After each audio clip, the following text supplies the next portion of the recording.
to me. Water down my senses and turn them on me. Fuck for reality and everything I know. If I didn't hate this, then I couldn't go. Impersonate myself for what I used to be. Denial is all that's left now. Nobody changed my mind, and it leads me to a new disease. Somebody let it die, but it still becomes a new disease. Nobody changed my mind, and it leads me to a new disease. Somebody let it die, but it still becomes a new disease. Breathing in my head, I'm suffering instead. I can't remember why this meant so much to me. Did I ever want this? It's all gonna be. It's all gonna be now. Did I ever want this? It's all gonna be. It's all gonna be. Breathing in my head, I'm suffering instead. I can't remember why this meant so much to me. Nobody changed my mind, and it leads me to a new disease. Somebody let it die, but it's still. Fuck the rest! Stay right here with the best! Nobody changed my mind, and it leads You gotta learn to take care of your own shit! me to a new disease. Somebody let it I couldn't make a better place to poop your ass again! die, but it still becomes a new disease. Everybody's here for the fucking company!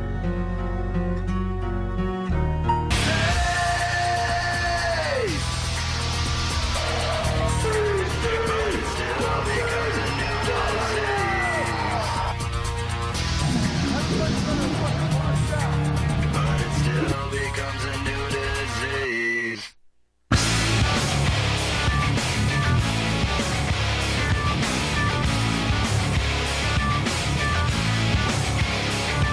Yeah, bringing you another disturbing creation from the mind of one sick and who can't tell the difference and gets stupefied.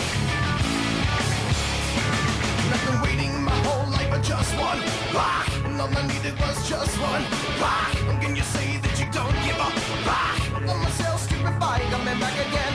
All I wanted was just one Rock, one tiny little innocent rock, when I feel like I'm shit out of luck. I'm myself stupefied, I'm back again. Why do you like playing around with my neuroscope on reality? I can feel it all start slipping, I think I'm breaking down.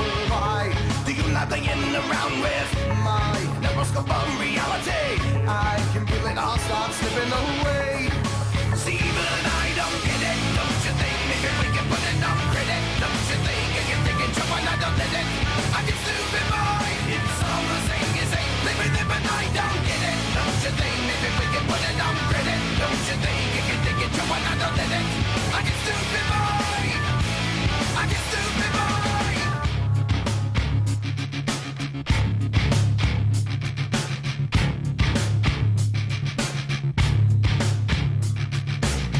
All the people in the left wing, rock, and all the people in the right wing, rock, and all the people in the underground, rock. I'm myself stupefied, I'm back again.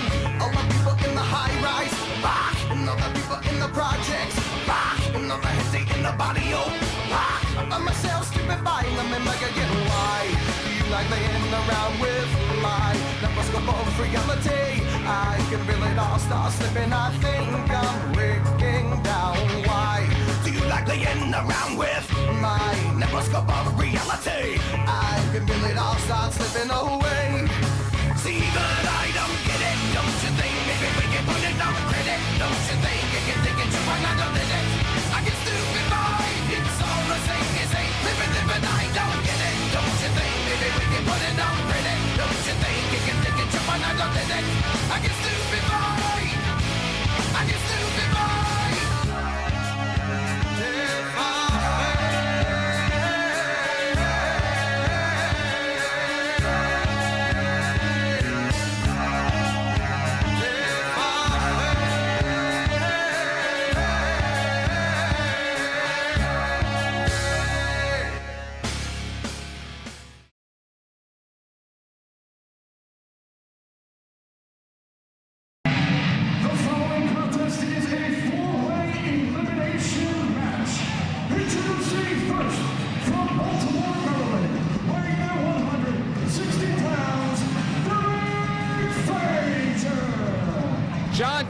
Frazier makes his way down to ringside, and he's got to be one of the 4 men in this matchup with the most to gain. Derek Frazier goes down. Well, kind of expected.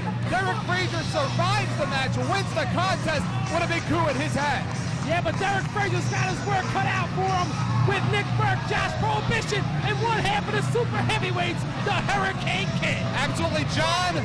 Gun to your head, pull the trigger. Right, gun to your head, pick me a winner. Oh, I gotta go with the Hurricane Kid, Eric. The Hurricane One Kid. half of the super heavyweight. What a shocker. He's 1,500 to 1 in Vegas, 10,000 to 2 in Atlantic City. And I put $10 on that 15,000 to 1 on Fake U TV.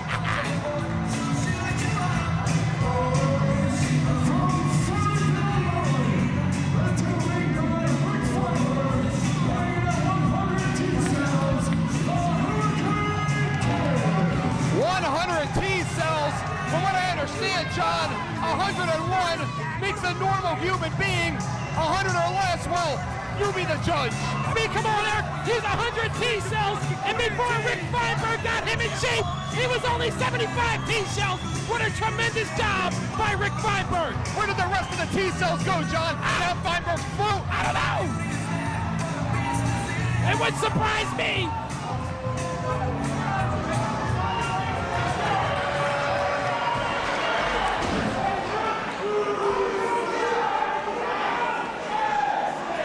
Well, it looks like Derek Frazier and the Hurricane Kid are going to start out early. And our other two participants, Josh Prohibition and Nick Burke, will enter momentarily. And look at this, Hurricane Kid with a test of strength. And do you blame him, Eric? He knows if Derek Frazier accepts his test of strength, Hurricane Kid will take the early advantage. Well, John, remember last month at Ultraviolet Freedom of Expression, it was the Hurricane Kid and Cowboy that opened up the show, taking on Sanjay and Derek Frazier, although we didn't see a winner in that I think matchup. Derek Frazier pulled Hurricane Kid's hair. What hair? He pulled his hair. What hair? He's complaining to Brian Logan that he got his hair pulled. Derek Frazier came into CZW looking to make an early impact, pure impact, to be precise, over Ruckus. Remember the series of matches that he had with Ruckus but was unsuccessful, has since formed a partnership with Sanjay. They were a tremendous matchup, Eric. Matches that could have won anyway. Hurricane Kid ducks that clothesline. And look at the Hurricane Kid stops the flex. Flex what? I don't know. Derek Frazier. Oh, he caught him. He caught him. And again goes for that big foot. No. And a miss. Well scouted there by the Hurricane Kid. Smart move, goes out of the ring. Maybe it's not too smart. Derek Frazier with the Pescado and a miss. Lands on his feet. Springboard. Into a body press. He hit it. We got a 2. Not enough. 2 count. Again, John, this is elimination style, and it would be great for Hurricane Kid to get rid of Derek Frazier if you are Josh Prohibition or Nick Burke. Would you rather walk in there with 2 opponents or 1? Well, you're absolutely right, Eric. Derek Frazier want to take out the Hurricane Kid early, and he don't have to worry about 2 opponents. Derek Frazier now. And look at the Hurricane Kid mocking Derek Frazier. I mean, Derek Frazier doesn't have the best body in the world either, but I mean, come on. Hurricane Kid much faster, the quicker of the 2. Feinberg on the apron where he doesn't belong. Over the top rope goes Derek Frazier. Never turn your back on your opponent, Eric. And look at Feinberg taking cheap shots. He's handling his business. What business would that be, House? He's not in the ring. Derek Frazier entered his zone on the outside, and Rick Feinberg took care of business. What, did he enter the no-fly zone or something out there? What is Feinberg patrolling the area? Irish whip there by Hurricane Kid. Big drop kick. Beautiful looking drop kick. But it's going to take a lot more. We got a 2 count. Eric, don't forget, November the 9th, we're back live in South Philadelphia. Absolutely, and it is becoming electric here in Viking Hall. Just knowing that in 2 months, Cage of Death 4 returns to Combat Zone Wrestling. And you know, John, on November the 9th, everything is going to lead up to the big Cage of Death show. And the crap is going to hit the fin. Big elbow by Hurricane Kid. Got all 20 pounds behind it. You remember what it was like at Cage of Death 3 1 year ago, Eric, the electricity. Remember the lines around the corner?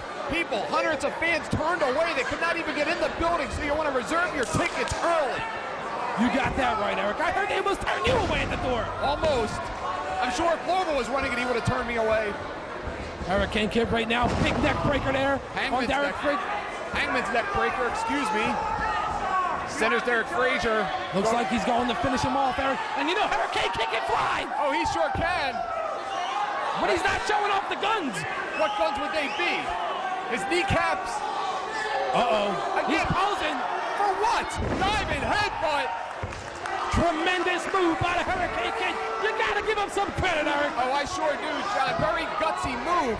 And a Hurricane Kid, that's what it's going to take, John. You want to win this match, you're going to have to pull out some new moves. You're going to have to take some risks. It's not going to be your normal everyday walk in the park. But you still have two more opponents in this matchup in Josh Prohibition and Nick Burke. And excuse me, Derek Frazier sits out, drives him headfirst, spikes him. But he's not done. And again, had him up for a wheelbarrow suplex, but reversed it, drove the back of the head into the canvas. 2 count there by Brian Logan.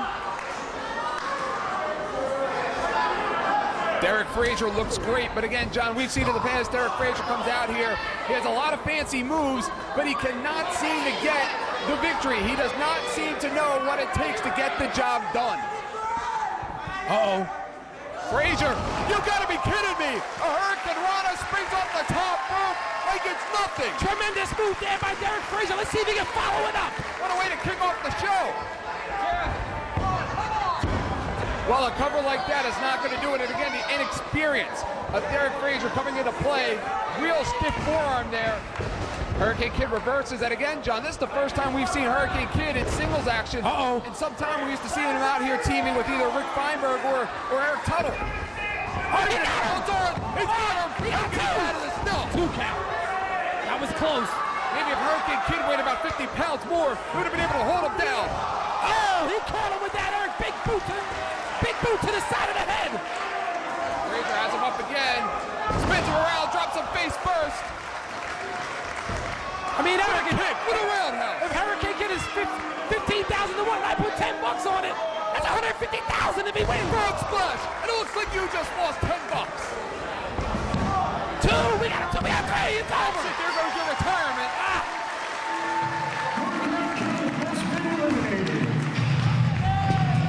Who's this?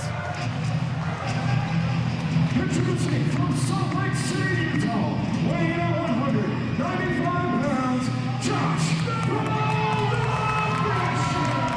And listen to this ovation for Josh Prohibition, Eric. These fans have respect for him. The epic series of battles between Josh Prohibition and M-Dog 20 have made Prohibition an early crowd favorite here in Combat Zone Wrestling. And he hits the ring early. What action? Put him in clothesline. And Prohibition has the mask off. And he's ready to take it to Derek Frazier. The first thing Derek Frazier's got to learn is never turn your back on your opponent. Especially here in CZW and on Fake UTV. Absolutely. You want to talk about overconfidence? Josh Prohibition and Hurricane Kid are two totally different wrestlers. One-legged drop kick. You're not going to beat Josh Prohibition. You're not going to be able to take the fight to Josh Prohibition the same way you would against Hurricane Kid, John House. Josh Prohibition now got that chokehold on Derek Frazier. He wants to wear him down a little bit. Knowing he already went through one opponent in this matchup in the Hurricane Kid, who has been eliminated. Josh Prohibition, who most recently lost that spectacular matchup last month, the tables and ladders matchup to M-Dog 20. What a match it was, John. Remember M-Dog 20? You called him. You said he was a monkey. 35 feet in the air, he came crashing down on the Josh Prohibition. Prohibition came close to getting the job done, but did not come soon enough. And another big spinning kick by Derek Frazier. Out of desperation there, Eric, by Derek Frazier. Goes for a cover. Got a 2. Only 2 there by Brian Logan. Notice how Derek Frazier does not go for the one-legged cover against Josh Prohibition. At least he knows a little bit better. Irish whip, no reversal there by Josh Prohibition. Clothesline, no. Derek Frazier holds on, and again drops him. Looks like Josh Prohibition took the 1 count move. Looks like Derek Frazier right there came up with some kind of counter for that move and turned it on Josh Prohibition. Josh Prohibition looked like he was going for that Bible belt, but instead Derek Frazier did some early scouting. Josh Prohibition with the Prohibition T-Bow Flex. And he nailed it, Eric. He doesn't hook the leg. Not a smart move there by Josh Prohibition. And remember, John, the winner gets Nick Burke. The freshman Nick Burke. Prohibition with the Prohibition plow. He hit him with it, Eric. Sure now he hooks the leg. 1, 2, 3. No. Remember, Remember, John, back at No Excuses, where Josh Prohibition scored the victory over M-Dog 20. It almost broke his neck, too. Sure did. He can get the job done. And again, Frazier holds on. You're not going to get him with the Prohibition plow twice. Turn that into a DDT now. Remember, John, Derek Frazier already had to wrestle Hurricane Kid. Prohibition is fresh. Yeah, he is one half of the super heavyweights, Eric. He's no joke. Well, see about that. Derek Frazier now taking it to Josh Prohibition. Prohibition hangs on. Spins him around. There he goes. Hits that Bible belt. Uh-oh. And again with the Prohibition flex. Smart move, goes for the cover. He got the three. He got the three. That's it. And here comes Nick Burke. But this match is not over.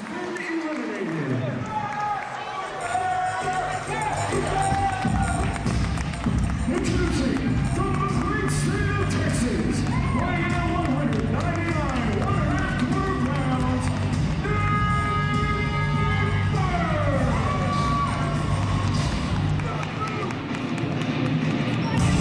The former world heavyweight champion, John, brings a brand new dynamic to this matchup.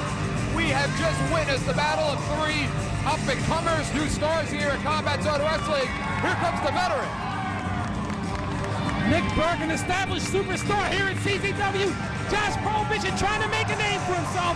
And one way to do it is by scoring a victory over Nick Burke. Absolutely, Nick Burke now taking his time. But I think this plays to the advantage of Josh Prohibition, because Josh Prohibition just wrestled the match. He was a little delusional, but now with Nick Burke taking forever to get inside of the ring, it gives Josh Prohibition to get a breather, to clear his head, to gather a new game plan for his opponent. A bad move by Nick Burke. If I was Nick Burke, I would have just slid in there and took the battle right to Prohibition like Prohibition did to Frazier. Very good point there, Eric. I can't believe I just agreed with you. And again, the entrance fancy, that's fine. I understand he's excited to be here, but Prohibition from behind. And Nick Burke made the same mistake that Derek Frazier made earlier on in this contest by turning his back on his opponent, and he should know better, Eric. Absolutely, Josh Prohibition looked more like the veteran in that opening sequence. Prohibition now going for a backslide. Burke lands on his feet. Uh-oh. Monkey flip, lands on his feet again. Hip toss, landing on his feet once again. He's like Spider-Man in there, John. Big clothesline. Caught Nick Burke out of nowhere with that clothesline cover. Didn't hook the leg. Very arrogant cover there by Josh Prohibition. Absolutely. He's not in there with M-Dog 20. No disrespect to M-Dog 20. He's not in there with Derek Frazier. He's not in there with Hurricane Kid. He's in there with a former world heavyweight champion that has a lot to prove tonight. Nick Burke, John, he has the most to lose in this matchup here. We got a two. Josh Prohibition comes in, scores the victory. That's great. Josh Prohibition loses. Well, you can chalk it up to inexperience against Nick Burke. Nick Burke loses. Where does that leave him in CZW? It seems like Josh Prohibition right now, Eric, is trying to wrestle Nick Burke, which I don't think is a good idea. Probably not. Big lariat. Nick Burke hits the ropes. Bam! Somersault leg drop. The Red Bull is taking control. You count there, Nick Burke can't believe it's only two. Like a Red Bull, John. When you think you have him down, when you think you have him out, he comes back. He comes back with something. I don't know where he gets it. You don't know where he gets it, but he gets it from somewhere. Irish whip now by Nick Burke. No reversal by Josh Prohibition. Prohibition with a cross-arm breaker. Prohibition's got the cross-arm breaker. He's got it, Eric. No. Too close to the ropes. Great ring awareness by Nick Burke to know where he is at all times in the ring. I mean, Nick Burke is a veteran here at CZW. Like you said, former world champion, former Iron Man champion. He wants more gold, and he's stopping at nothing to get it. Absolutely, drop toe hold into the Oriental Scorpion. And this is a good move, John. Bring an arsenal of submission moves in against Josh Prohibition, because Josh Prohibition's body is already worn down after wrestling Derek Frazier. A submission move right now is a great thing to do. Wear it down. Too close to the ropes, Eric.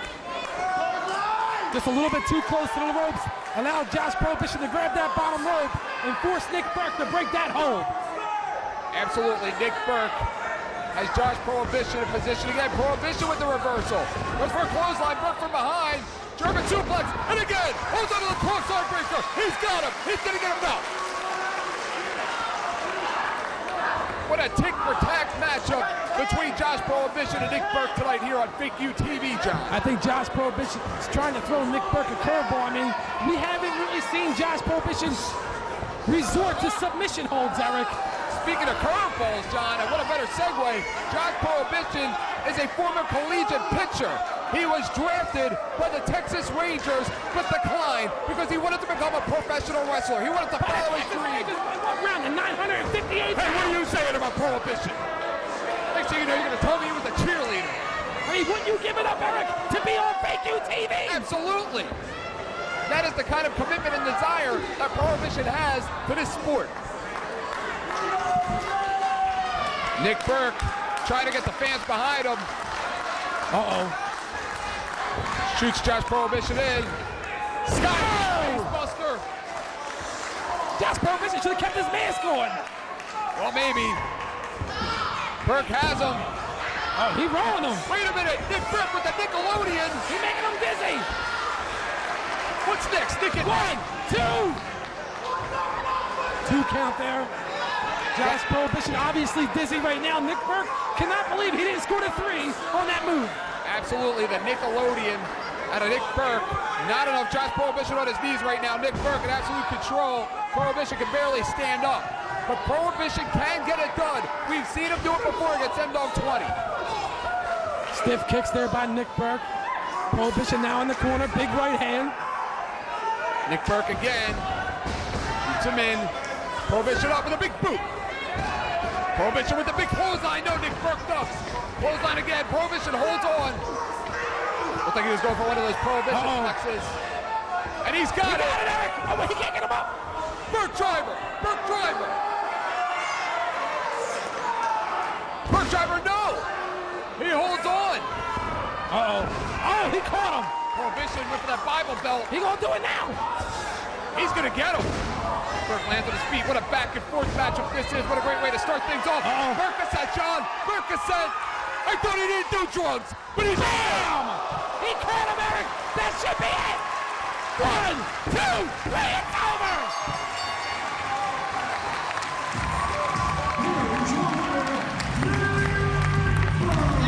What a tremendous matchup we have, and I'm so glad I put my money on Nick Burke. You put your money on the Hurricane Kid. You're out of retirement. You're out. Your kids are out of their college fund. That whole $10 would just blow in 5 minutes.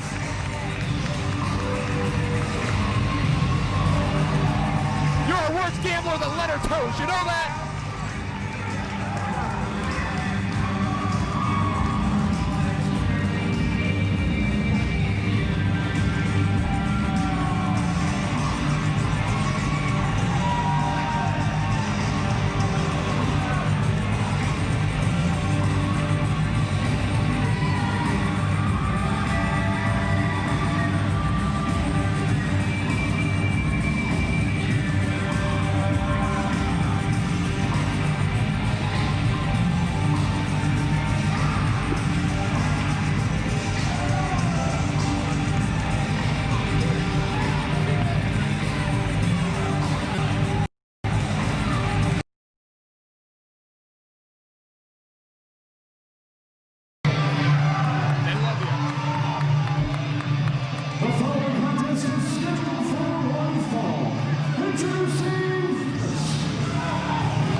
Rockin' Rebel and the TV star Greg Matthews. TV star? Oh, he was on TV. Nobody watched that show. Now be quiet. Rockin' Rebel's got something very important to say. Another lame-ass fucking crowd. I mean, he's funny. Bunch of inbred Philly people. And don't forget to tip your waitress. Fucking Eagles lose. Our Pelham and Philly suck. The Flyers are going to suck major dick this year. And the only thing good to go to Philadelphia is Greg Matthews and the Rebel.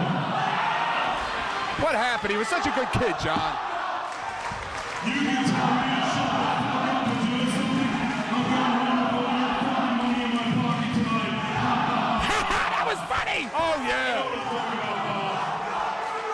hysterical. What a tag team they would be, Eric.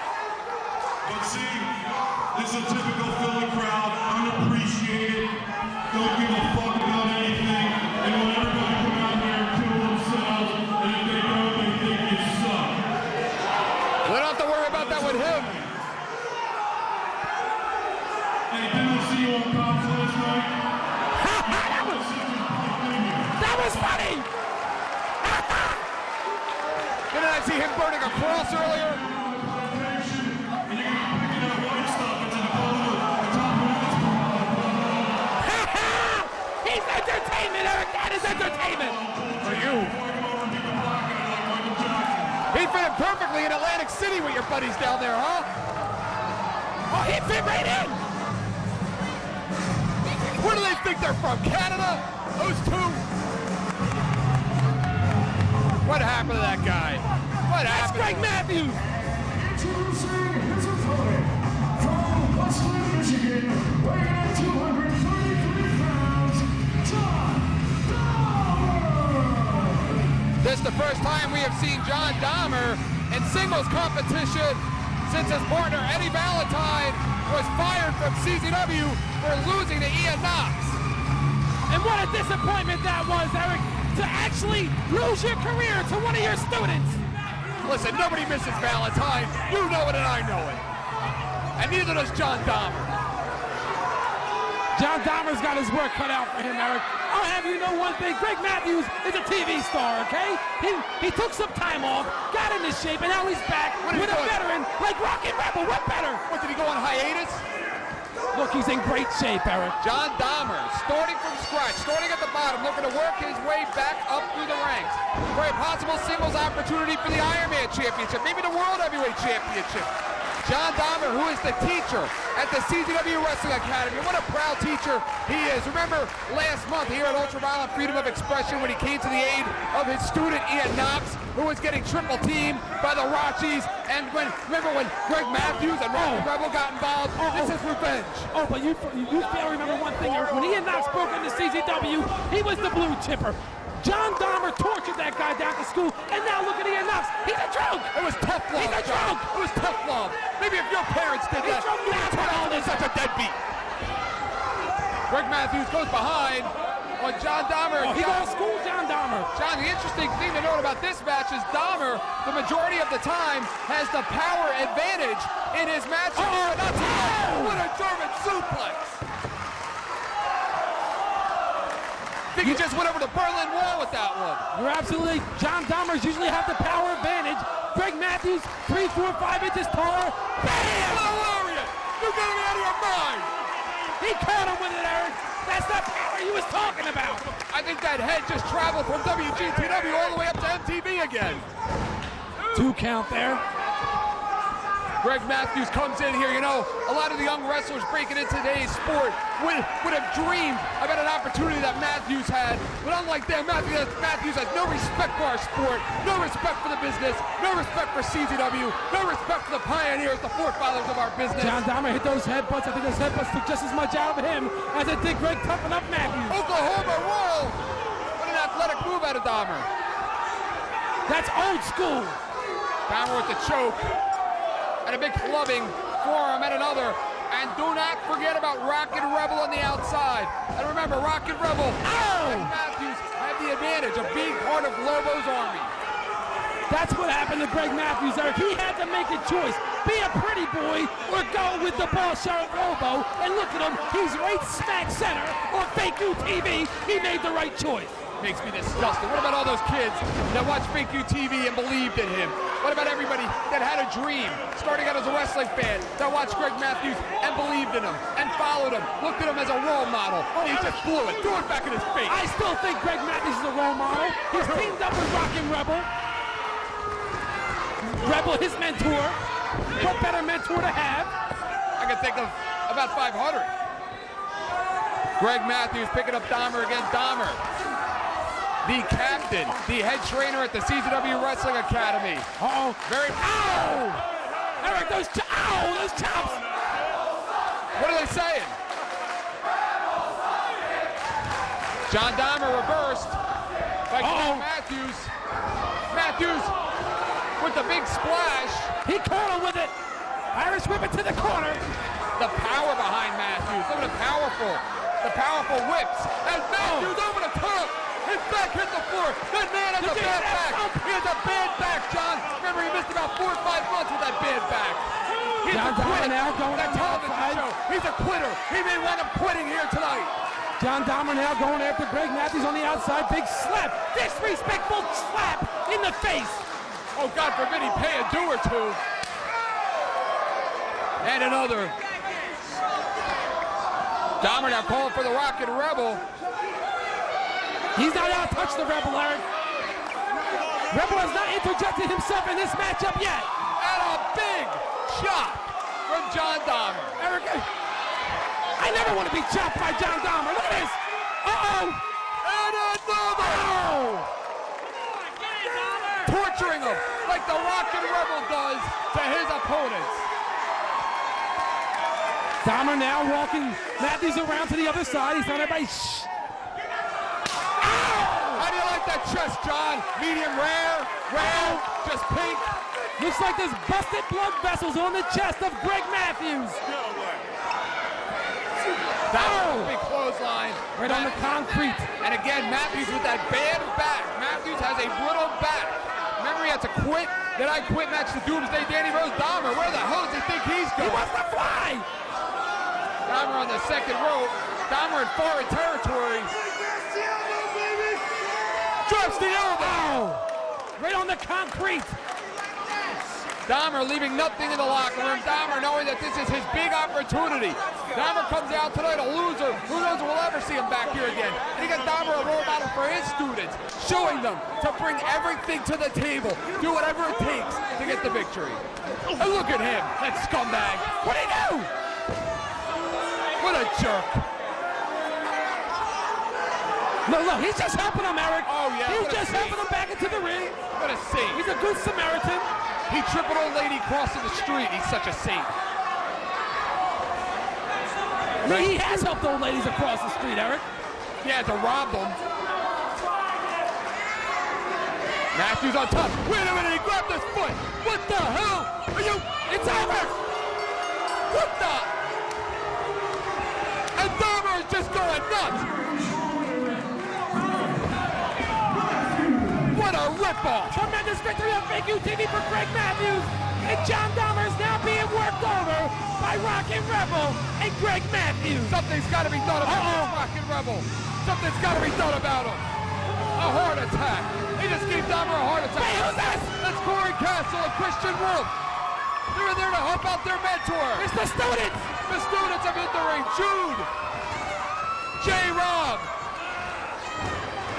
Wait, here comes Doomsday Danny Rose. Here comes Z-Bar.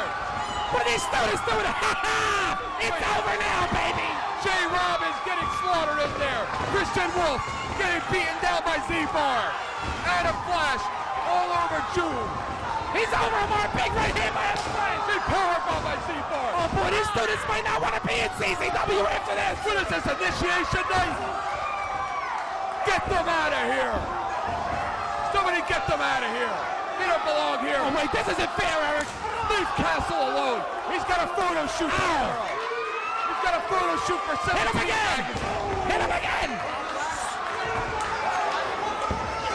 What a tough guy, that C-Bar. That jerk. The only photo shoot he'll ever get is one for Field and Stream. What is he, jealous? I don't think those students will ever help out John Dahmer again.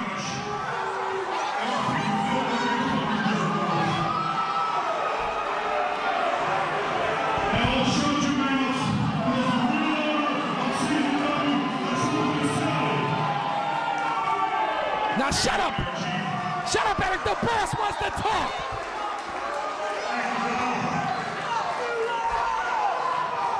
This is great, the boss! The boss on Fake UTV! Makes me sick.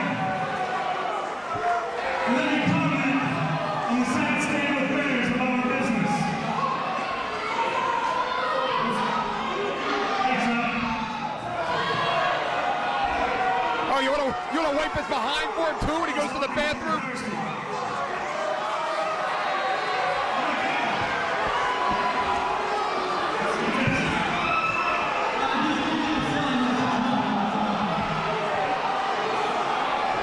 signing? What is that piece of paper?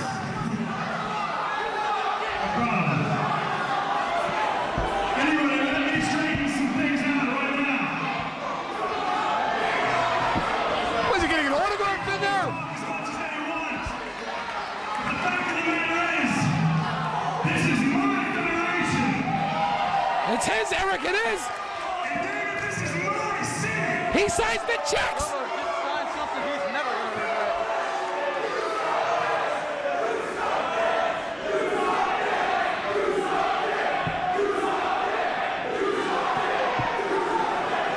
Look at this bunch.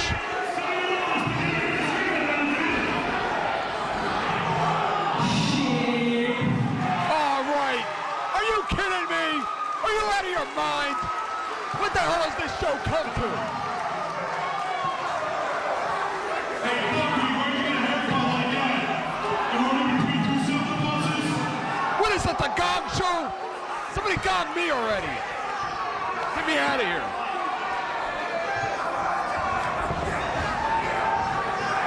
I've never seen Rebel that agile before, John.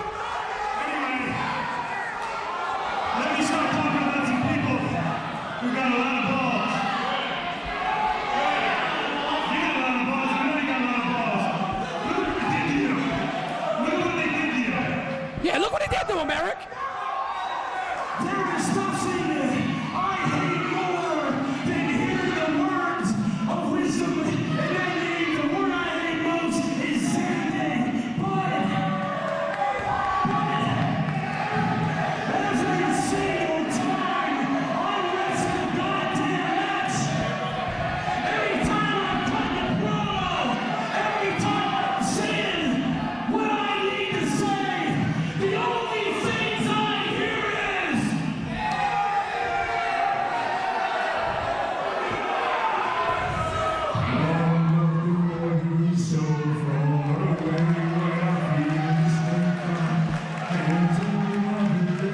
He's entertaining us, Eric. He's singing. Speak for yourself. It's the worst karaoke I've ever heard. That's all I ever heard! The hell with the hate-talking punk-ass bitches! Yeah, you hear that now with him. Look at that hand courtesy of Nate Hatred, a wife beater from Dover, Delaware.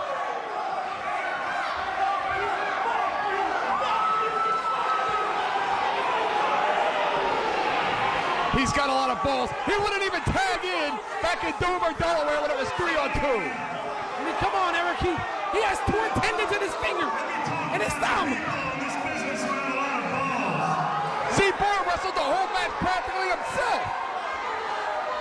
See, the brothers over here don't understand you got 5 pissed off honkies in the ring, so you don't want to mess with that right now.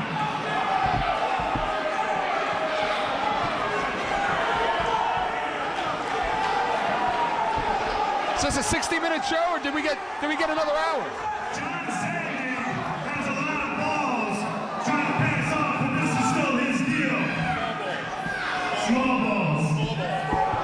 Small balls. Because despite what happened down in Dover, this is still my company. I know they're coming up, man. It's not gonna happen again. I'm not gonna come. And despite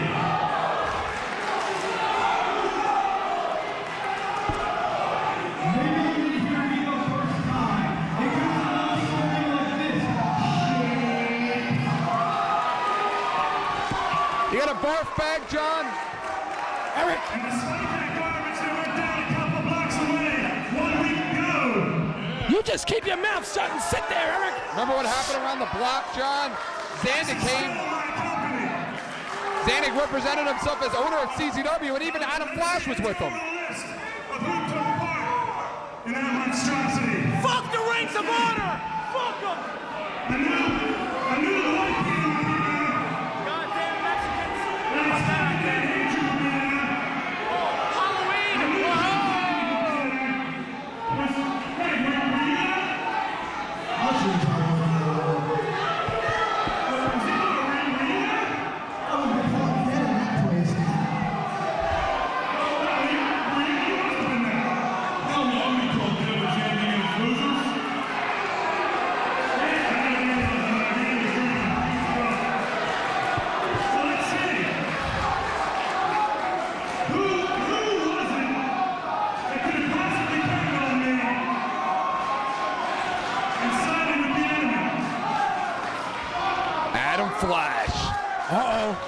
there. He was in the ring with Zandig, Nate Hatred, and White Beater, representing CZW. Eric, I think Adam Flash maybe had a little bit too much to drink that day and didn't know what he was doing. And well, Eric, he's done a lot for Adam Flash. A lot. Got him girlfriends. He gave him everything. Oh, I don't think so. He just gave it to him. He won it. He beat Justice Payne for that Iron Man title. Uh-oh. He stabbed him in the back, Eric. That's not nice.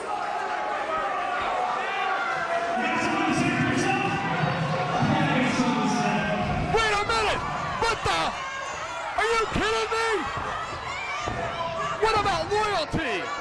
I guess it's true what they say. Loyalty only goes as far as your latest option. And Doomsday Danny Rose can't do anything to save Adam Flash. He's injured. He's handicapped. They've been partners for 4.5 years, going way back outside of CZW. They hang out all the time. Their families do. Are you kidding me? You jerk! Get him off of him. Leave him alone. I don't think Danny Rose saw it. Now he sees. He was over there representing CZW as an Iron Man champion. Hey, I don't think Danny Rose realizes that's Adam Flash getting triple team. There was no. Here they come! Look at that! Outnumbered, but yet still, Nate Hatred and Messiah cleared the ring. Hey!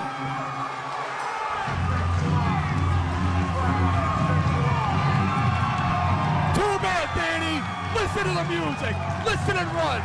Run away. Wait, Danny Rose said he didn't want to hear that music.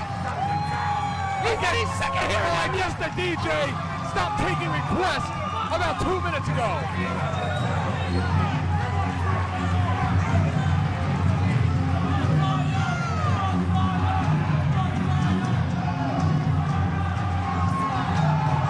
Nate Hatred, Messiah, and Adam Flash. Can you believe what just happened to Adam Flash? Everything that he did for Lobo. Remember, he even gave him a hat. He even gave him a teddy bear. Wait a minute, That's good enough. What's going on here? How about the wars between Messiah and Adam Flash? Uh-oh. There is no love lost between those two.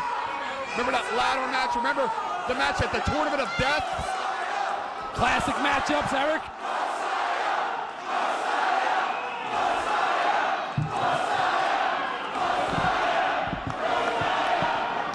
Go ahead, Doomer. Get in there. Get in there, big shot. He's injured, Eric.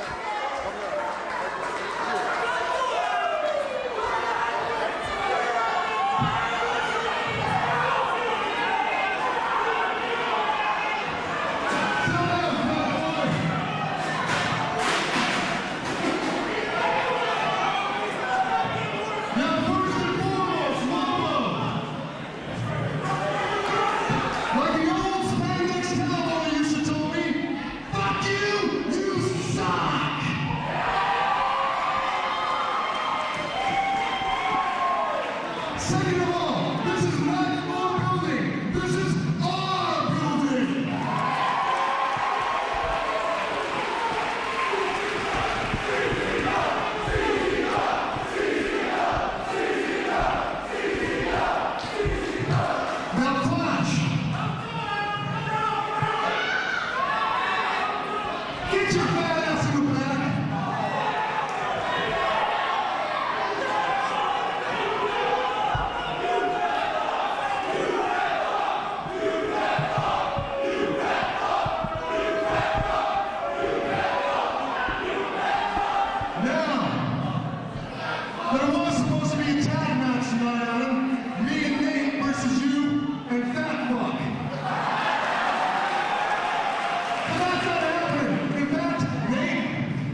It's on.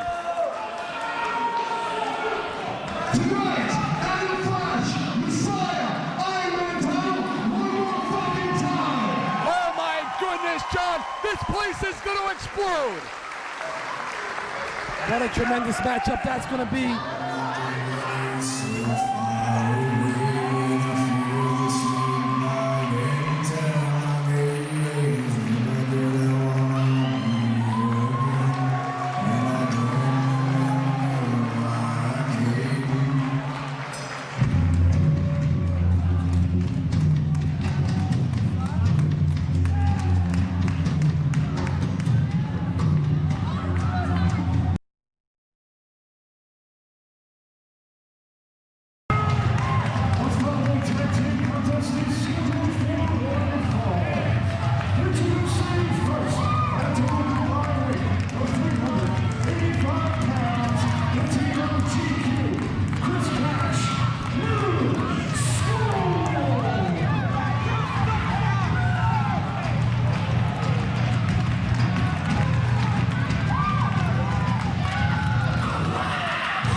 GQ and Chris Cash, John. Talk about a team that has taken CZW by storm over the last year. They are now 1 year veterans. It is official. They have been a part of CZW in this business for 1 year. And Eric, you gotta give them their credit, Eric. Within 1 year, they become one of the most electrifying tag teams in CZW's history. Both members of New School, their stock went up just 2 weeks ago in Dover, Delaware, when Chris Cash scored the victory in a ladder match with Sanjay and Ruckus. GQ, on the other hand, was a loser against Johnny Kashmere, but showed us one hell of an effort. I mean, Eric, I see a lot of the Backseat Boys in the New School, Eric. A young Backseat Boy tag team. Only I think New School's gonna be better. You would say that, wouldn't you? Please, you fans, especially the ladies, like you right there with the grace of his palm. You see all that disrespect is important not to wrestle tonight. Watch your body.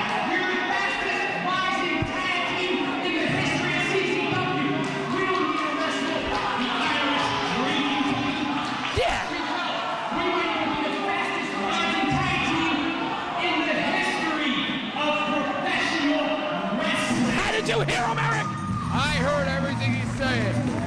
Speaking of fast-rising tag teams, how about the Irish drinking team? Introducing their opponents at the total combined weight of 3 kegs, the team of Chris Styles, Double Shot, Ian Knox, the Irish Drinking Team. Going to the ring with a bottle of Jameson. He's got a funnel. He's got a funnel, John. I mean, Eric, come on. New School should be going after the tag team titles, not fighting a couple of drunks. New School were losers last month to the Softcore Connection. How do you expect to give them a title shot? Wait, what's going on here? They're handing out funnels. They're handing out funnels. They sure are. Chris Styles passing out the drinks like it's water. Ian Knox doing the same thing. Even our photographer, Clint Pendergrass, just took a shot. And you look at that as shock. I'll tell you what, Eric, when the pictures of the show come out crooked and upside down, you know why? Look at that as shock. Look at his lips. Waiting for a wants shot some. himself. Oh, You're damn right. he's drooling. If it's free, it's for him. And look at Chris Cash sucking himself He's up. fired up. He's jacked up. He's ready to go. Let's get this contest started here on Fake You TV. And don't forget, Eric, on November the 9th, you can see all the superstars in South Philadelphia. Absolutely. November the 9th, it is going to be electric in this place. Just 1 month before the Cage of Death 4, everybody at CZW will be jockeying for positions, wanting to be in title matches, be in top matches, be in death matches on the Cage of Death 4. And what a night that's going to be. December the 14th. You remember the last Cage of Death? Cage of Death 3 in South Philadelphia. About 1,200 fans had to be turned away at the door. How could I forget, John? So get your tickets early. They're already going fast. Ian Knox just fresh up a 2-week bender.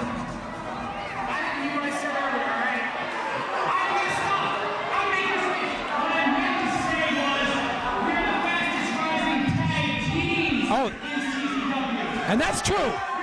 What? Let's just drink to our success. Yeah, drink for their success, Eric. He's trying to get a drink out of him. Ian Knox, now wait a minute. They saw it coming. They saw it coming. Wait, that's not fair. You better keep that bottle away from Chris Cash. He's quite a partier, you know. I can tell you some stories, John. Oh, I bet you can, too. Since I'm totally against drinking and partying. No comment. When you're paying for it, you are. And Chris Styles and Ian Knox just waiting, just sitting back. And again, John, remember back in November of last year, the very first time that these two teams wrestled each other, the winners of the match were New School. Can they do it again tonight, 1 year, almost 1 year later, pardon me. Both New School and the Irish Drinking Team have 1 year, now more experience under their belts, Eric. Should be a totally different matchup than from what we saw 1 year ago. Absolutely, the little mistakes that rookies make, not going to be made tonight. I mean, what happened to Chris Styles and Ian Knox, Eric? They turned out to be alcoholics. They turned out, what are you talking about? They've been alcoholics since we've met them. Ian Knox, who has been wrestling a lot of singles matches as of late. The last time we saw the Irish Drinking Team as a team was against the Rockies. Of course, they were unsuccessful in that matchup, but their odds are a little bit better tonight against New School. Collar and elbow tied up there by Chris Cash and Ian Knox. Knox goes behind. Uh-oh. Chris Cash from behind. The big hammer lock. Cash with a fireman's carry takeover. Big arm wringer. Chris Cash, GQ, and Ian Knox fresh from the CZW Wrestling Academy. John Maestro cradle into a roll-up. 2 count there by Rob Hartog. Chris Cash and Ian Knox going back to the rivalry that they had in the CZW Wrestling Academy. Remember, John, they were getting into fights every day in the academy. How can I forget, Eric? This is going to be no different. The power of Ian Knox. Chris Cash slips down, rolls him up, 2 count. That's the agility and the athleticism of Chris Cash. Cross sword breaker. He's got it cinched in. He's got it cinched in. And Ian Knox is in the center of the ring. He's in the center. Chris Cash releases. Oh, too early. Wait a minute. Wait, he just powers up, Eric, like Popeye. Like Popeye. Yeah, remember how Popeye used to eat spinach? Popeye never drank And they Jameson. kick butt. Well, the Irish Drinking Team, Jameson, gives them the power. Ian Knox It gives them beer muscles. tags in to Chris Styles. Styles goes behind. The O'Connor roll up. No, not enough. Uh-oh. GQ. Wheelbarrow. No. Hangs on with arm drag. Pete Paso shoots him in. Big leapfrog. Rolls through with the Irish crab. The Irish crab.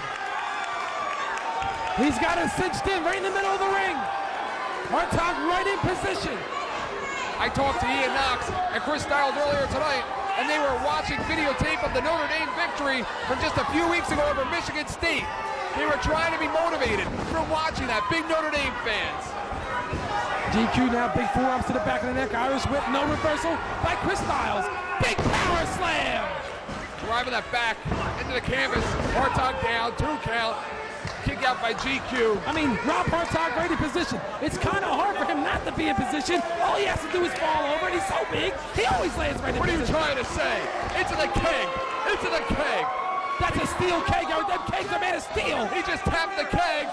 Oh! Chris Cash lost some of his footing. It may have been the alcohol that was poured on his body. He's inebriated. I mean, this Irish Drinking Team's got to be stopped, Eric. You're not allowed to drink before your matches. And how about the adrenaline rush of Chris Cash? He just keeps Chris Cash smashing that bottle right over the head of Ian Knox. And it hurts more when the bottle doesn't break, John. Oh, the bottle broke! The bottle broke! He's lucky. GQ whip Chris Styles into that steel guardrail. Obviously, John, no love lost between Chris Cash, GQ, and the Irish drinking team. Oh, both teams want to make a statement, Eric. Both teams started around the same time. 1 year later, one team wants to outshine the other. Who do you think John Dahmer is rooting for in the back? Ian Knox, of course, eliminated his tag team partner from CZW, but of course we know he is not a big fan of New School, but yet they are his students. I think John Dahmer wins regardless who wins this match, Eric. Oh, six-figure deal, John. Six-figure deal. They're going for it. There it is. They're going to complete it now. Uh-oh. They're going to complete Oh, this. they're going to end this match right here. It's going to be it. You gotta be kidding me. What a bucket Yeah, Eric, shirt. I give the fans what they want. Because they paid to see them, that's why. The fans show New School no respect. Cover, hooks the leg, not enough. Ian Knox on one knee outside of the ring. He may be bleeding. It's hard to see where we are, John. Chris Cash shoots him in. Hangs on, rolls him up Schoolboy. Not enough. Ian Knox is bleeding out of that bald head of his. Wait a minute. Ow! You gotta be kidding me. Chris Styles with the mind eraser. And anything that was on the mind of Chris Cash was just erased. And he caught him with it, Eric. Goes for a cover. 1, 2. Foot on the ropes there by Chris Cash. Great ring awareness. You think he would have been able to do that 1 year ago, John? You think back last November he would have had the awareness to stick his foot on the rope? Big chops there by Chris Styles. Are you just going to ignore the question? Irish whip it to the corner. Uh-oh. And Chris Cash just going absolutely nuts. Of course I'm ignoring that question. I don't even listen to you, Eric. Big boot by Chris Styles. Styles has him on. Ow! Styles drops him on the knee. He's out of his mind. Bam! Ian Knox gets that elbow. Uh-oh. Ian Knox obviously in a lot of pain, lost a lot of blood. The hard knocks elbow. After having that bottle busted over his head on the outside by Chris Cash. What a tremendous matchup we have on Fake U TV. GQ now unloaded on drunken Ian Knox. What a battle of young lions that we are seeing here tonight on Fake U television. Ow! Some companies talk about their wrestling school. We don't need to talk about it, John.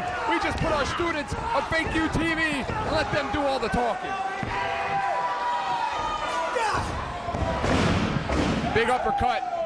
Speaking of the wrestling school, Eric, a lot of people trying to get into the school tryouts, open tryouts. Chris Styles pounding away. Quick tag. Maybe a little too quick. Bam! The Irish whip. Tryouts are free, Eric, and if you have what it takes, you will be accepted into CZW's wrestling school. Reverse suplex right on top of that knee.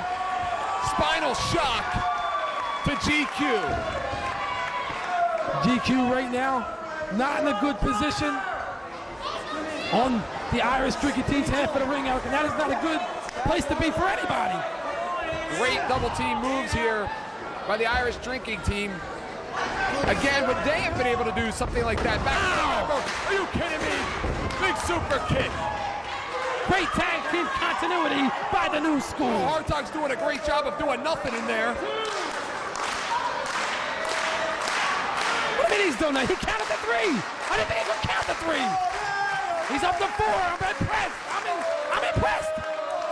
GQ and Chris Styles. GQ doing push-ups.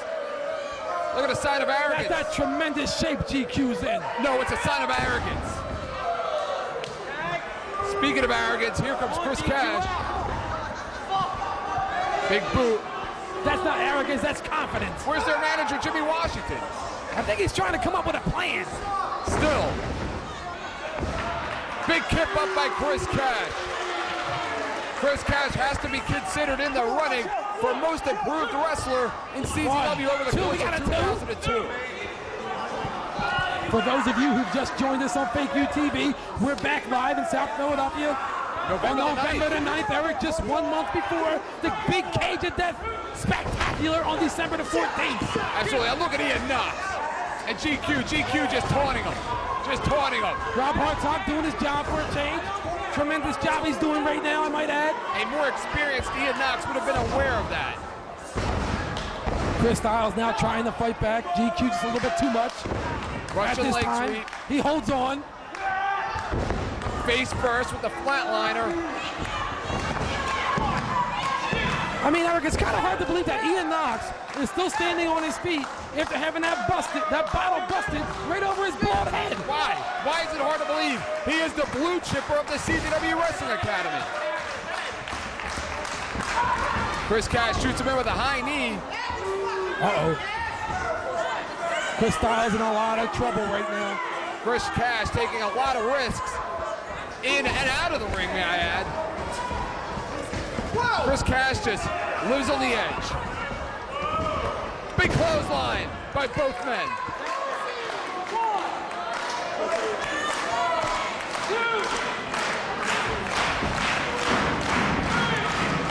Ian Knox and Chris Cash both out. GQ inside of the ring.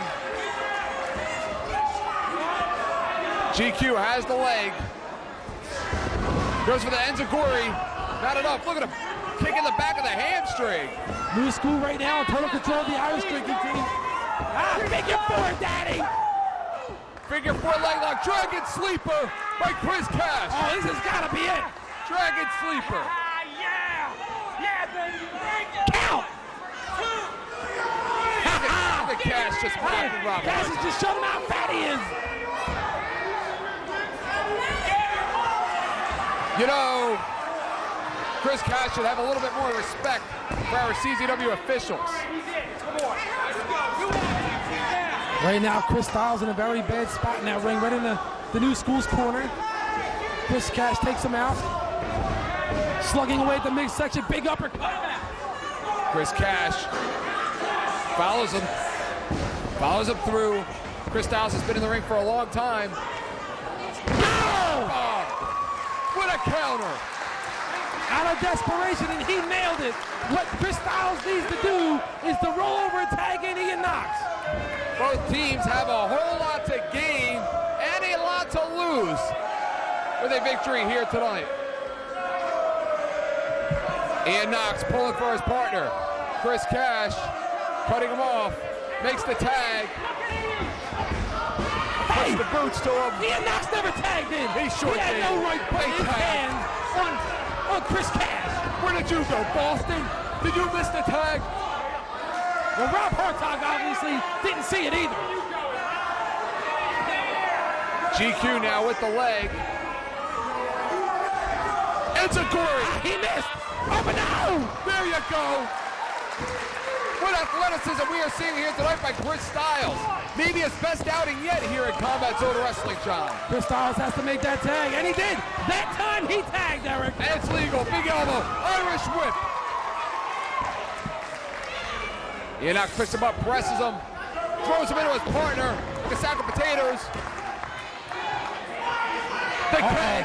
He's going to tap the keg. Chris Cash up, ducks.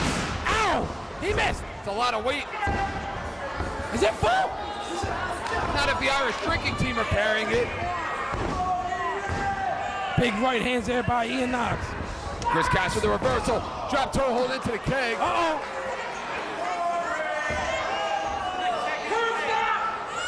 Ow! The curb stomp. He hit him with the curb stomp.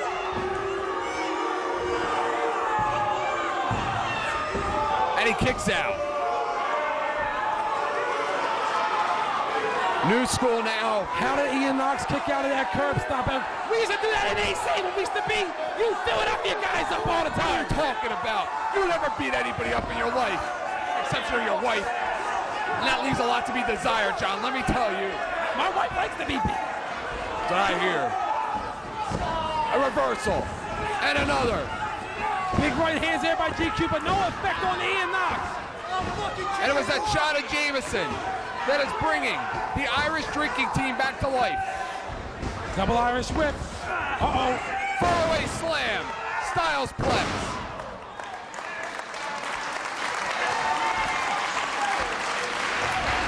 All four men still down on the mat. Remember, Ian Knox has that cut right on the side of his head. He had a glass beer bottle busted over his bald head, Eric, earlier on in this matchup. Sure did. Chris Styles climbing up top.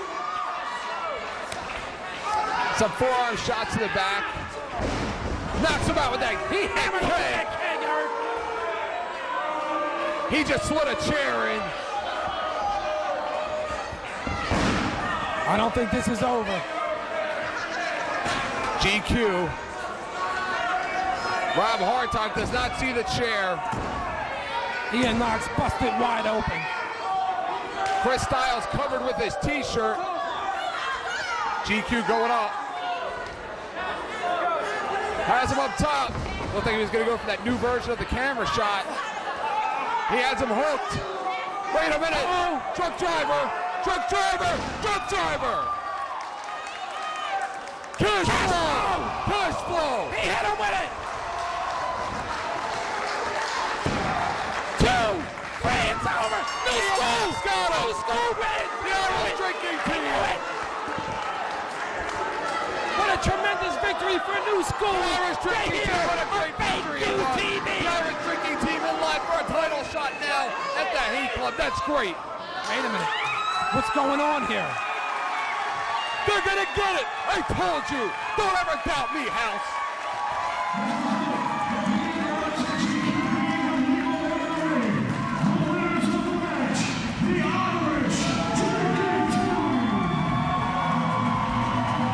What a cheap way to score a victory on Fake You TV. I hope the Irish drinking team are proud of themselves. Hey, nonetheless, a W is a W. Leave Hartog alone.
The dancing machine, Sanjay Dutt.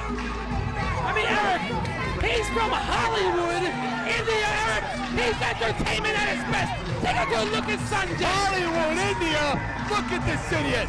Comes out here dancing. Instead of worrying about the fact you are going in there momentarily with a former Big Japan and CZW Junior Heavyweight Champion, he's out here showing us his new steps. And listen, I talked to Sanjay just a little while ago, and he told me that he is not at all impressed with Ruckus, especially since Ruckus had to lie on his application to be part of the CZW Junior Heavyweight.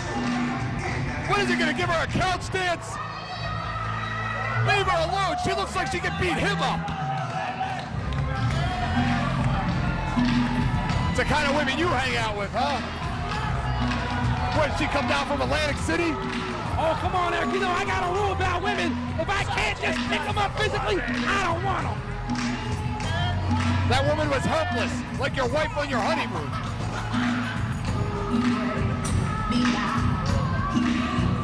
I mean, come on, look, Eric. He can dance. Look at him. He can dance, that's great. This isn't a dancing contest. We're not like other wrestling promotions that have dance contests.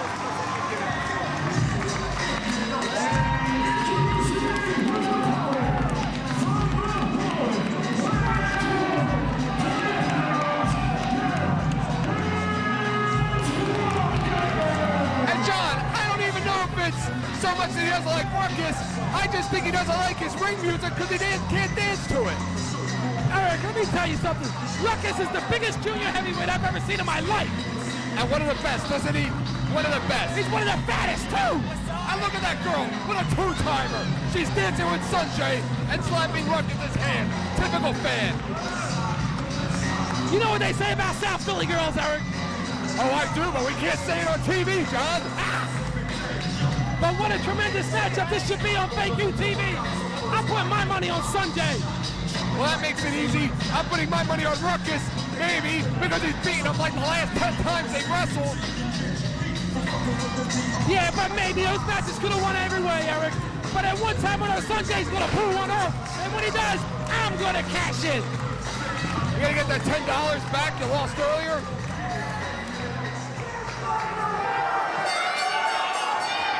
You know you're not allowed to gamble because you never pay up on your debts anyway. Ruckus and Sanjay. Remember what happened, John, just 2 weeks ago in Dover, Delaware, in that ladder match, which featured Chris Cash, Sanjay and Ruckus. Chris Cash defeated Sanjay with the cash flow off the ladder. Oh, I remember that. That was a tremendous matchup. It was brutal. It was just downright brutal. Ruckus and Sanjay once again. What a rivalry this has turned out to be. Two of the best junior heavyweights in the game. Yeah, even though one is fat. Arm wringer. How do you know that's not all muscle under there, John? Would you see him without his shirt off? His hands over his pants. What are you talking about? You try to tell me Ruckus lost weight. Ruckus now with an arm wringer. Sanjay Dutt using some of those dancing moves. Uh-oh. Ruckus hangs on. Crucifixion roll-up. Maestro cradle. And Ruckus hangs on to the headlock. He was too heavy to be rolled over. It worked to his advantage, didn't it? Maybe if Sanjay wasn't worried about doing a moonwalk in there, he would realize that those power moves are not going to work with Ruckus. Sanjay now kicks out of that. Big arm wringer. Kicks off. No, holds on. Ruckus with the leg. Spinning toe hold. And look at Ruckus stretching Sanjay. Stretching him back to India, where he came from. This is very unorthodox for Ruckus, Eric. Why is that? To put on a submission hold. He's just throwing his weight around, if you know what I mean. Well, maybe he's putting his weight behind those submission moves, John.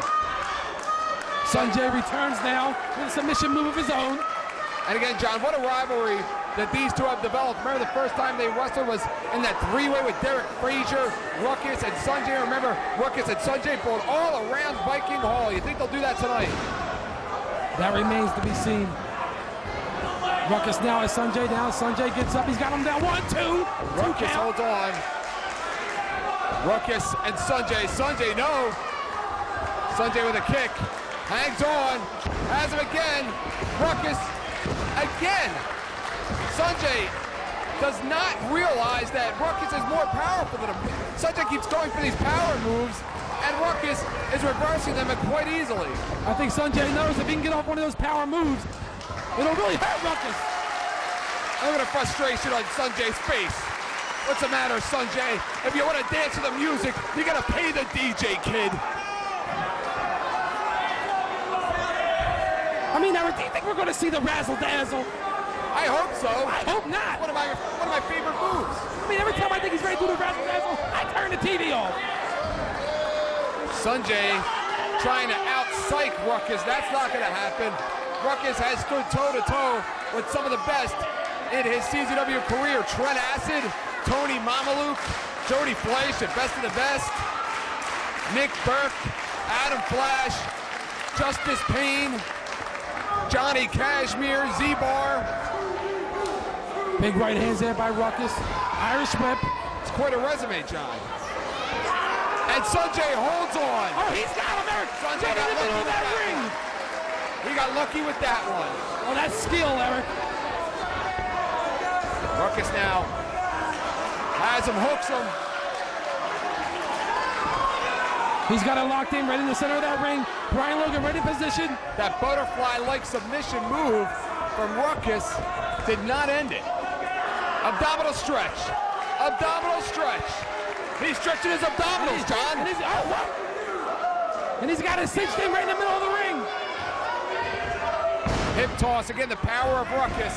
Ruckus using that I don't know power. if an abdominal stretch would hurt Ruckus anyway, Eric. What are you trying to say? You can't hurt fat. You're trying to say the abdominals already stretch as much as it's going to go? Is that what you're trying to say? I didn't say it, you did. Make me sick. Ruckus right there looked like he had a chokehold on Sunday. Wasn't a chokehold. Why did Brian Logan hit the administrative 5 count? Because Logan's an idiot, that's why. Irish whip by Ruckus, no reversal by Sanjay. Tries for an arm drag, blocked by Ruckus. Big chops there. Uh-oh. Ruckus now one leg, and he drops him face first, John. Good. Sanjay now hits the head scissor, hangs on, a satellite DDT. Ruckus now rolls to the outside to buy himself some time. Smart move.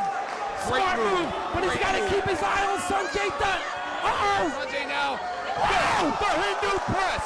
Sanjay hits the Hindu press. And this crowd of South Philadelphia is on their feet. If you're watching this at home with Fake UTV, shame on you. You need to be here when we return to live action on November the 9th. Sanjay now looks like he's going a little ultra-violent on us here, John.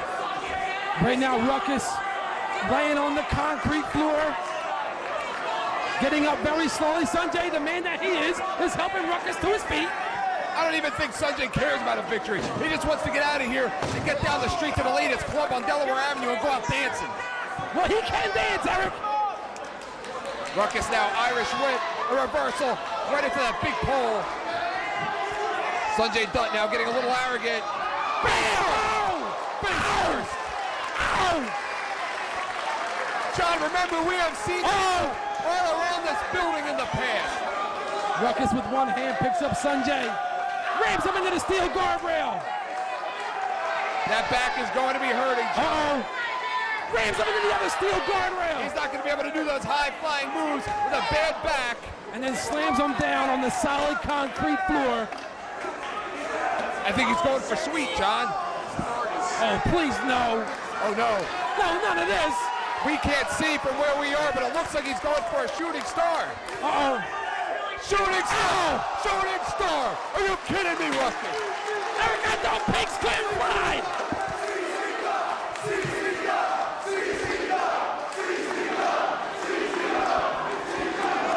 And that took a lot of guts out of Ruckus. Ruckus would like nothing more than at the Cage of Death 4 to repeat that same matchup that he had 1 year ago with Trent Acid. A match that some say stole the show.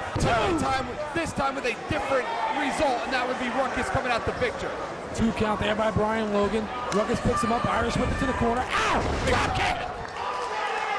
And John, how incredible would it be one more time to see it again? We haven't even seen that match go one-on-one since the Cage of Death. Ruckus and Trent Acid. Eric, please, I don't want to see that match. Why? Because I don't want to. I want to see Ruckus get beat up. Ruckus now has him in position. Gonna nail the thrill seeker. He sure does. Ruckus hits him again. This is what he calls a purple haze sequence. Bam! He just hit the purple haze. Tremendous move by Ruckus. I gotta give it to him. Excuse him while he kisses the sky. Ruckus wasted too much time following up with a cover, Eric. We got a 1. We got a 2. Then hook the leg. And Sanjay gets his right shoulder up. Not enough. Ruckus still wasting too much time, Eric. He wastes too much time talking to these fans. He's calling for a chair, John. How's he gonna get the chair if he doesn't ask for it? Man, I don't talk to the fans at all. They ask me for an autograph. You know what I tell them? What? $20. Ruckus climbs up. 450 and a miss. And how about Sanjay? Sanjay scores the victory here tonight. Maybe Sanjay could walk into the Cage of Death 4 and get a shot at Trent Acid. And what a tremendous matchup that would be, Eric. No argument there. Ruckus again blocked. Uh-oh. Sanjay sits out with the Bombay bust. And he caught him with it. Sanjay again drops him on the knee. Big clothesline. 2 count there. Didn't hook the leg, Eric. Allowed Ruckus to get that left shoulder up and break up that pinfall attempt. Sanjay picks up Ruckus, follows up through a big forearm. You got to take it to a guy like Ruckus and not let up. I'll give Sanjay a lot of credit, John. He has done a lot less dancing and has been a lot less arrogant in this matchup than he has in the past. Uh-oh, the Indian moonsault. The Indian moonsault. Oh, 2 3/4. John, this match could go either man's way, but right now, the advantage has to be with Sanjay. Sanjay right now in total control of Ruckus. He needs to stay on top of him. Big right hand Irish whip. Sends him in. Ruckus takes him off of his feet. Ruckus drop kick there to the knee on Sanjay. And another. Delivers one right to the face. And look at Sanjay. Hey, look at Ruckus. He's just smiling in there. Big roundhouse kick. And another. Ruckus having a good old time. Ruckus appears to be bleeding from his mouth, Eric. 2.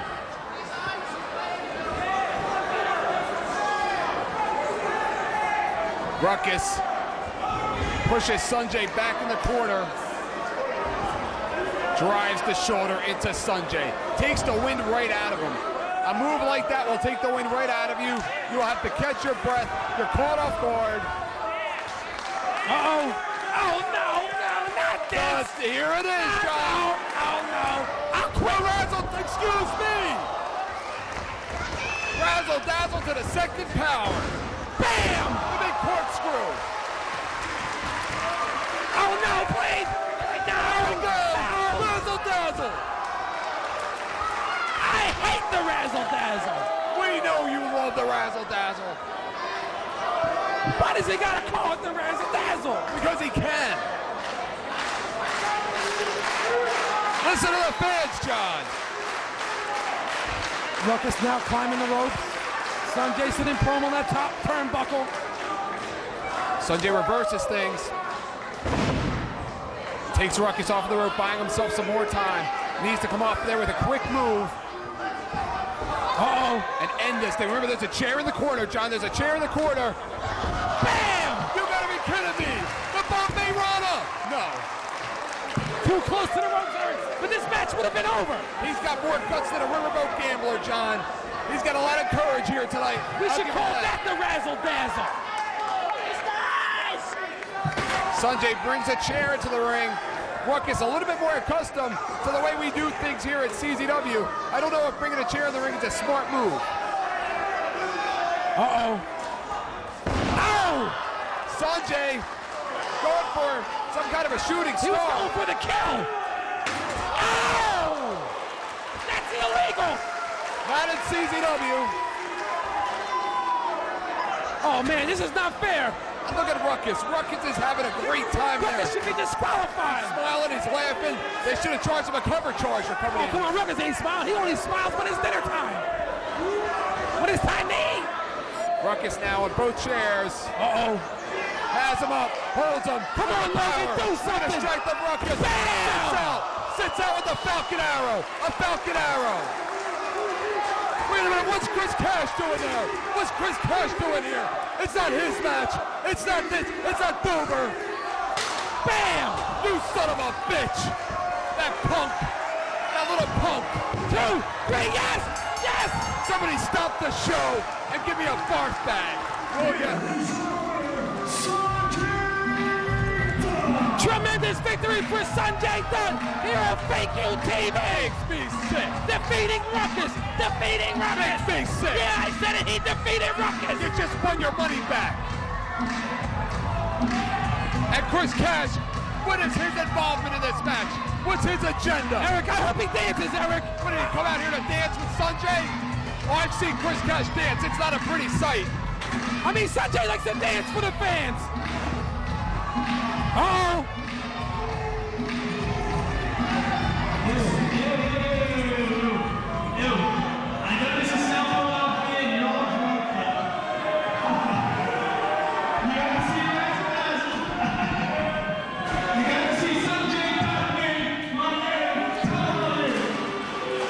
My man. Kick him again! Kick him one more time for me! Thank you! Enough of that. Who wants to see some Saturday Night Live dancing? I do!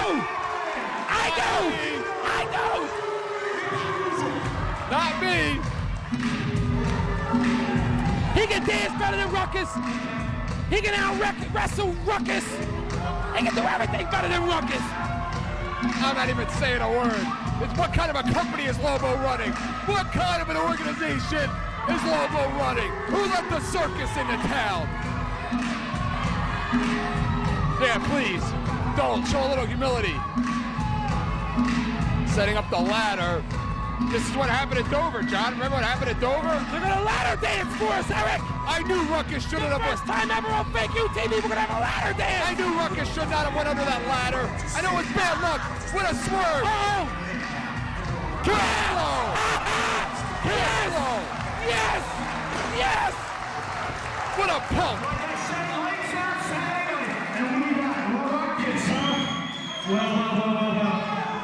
I'm climbing the ladder of Combat Zone Wrestling. One mic. Whoa, easy. Now climb the ladder of Combat Zone. One mic. Logan, do your job. Hold the ladder and hit my music. Makes me sick. He gonna ladder dance for us, Eric. I hope Lobo signs a ladder match for November 9th. I want to see a ladder match. Wait a minute. Here comes Ruckus. He's screwed with the wrong guy. He's screwed with the wrong guy. You gotta be out of your mind. No! No, that's Chris He's gonna fly like an eagle. Bam! Someone call 911! They're on their way. He's screwed with the wrong guy tonight. He's screwed with the wrong wrestler in CZW. That's not Sanjay Dutt you're screwing with. That's Ruckus.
Here he comes, Mr. Unbreakable himself, Johnny Cashmere with the security blanket, his girlfriend, the bat, the baseball bat. And let me tell you something, Mr. Troublemaker.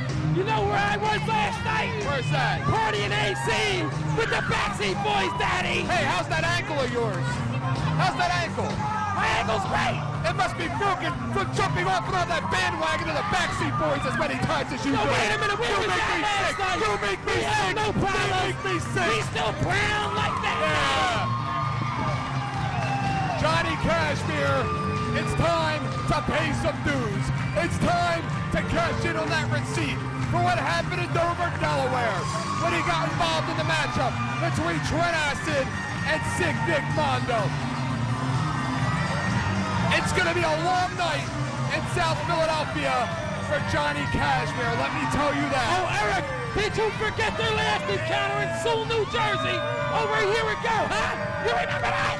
That would be July the 7th at A New Beginning. Do you remember when Johnny Cashmere was given the assault driver off of a soda machine by Nick Mondo? He just got money. He just got money.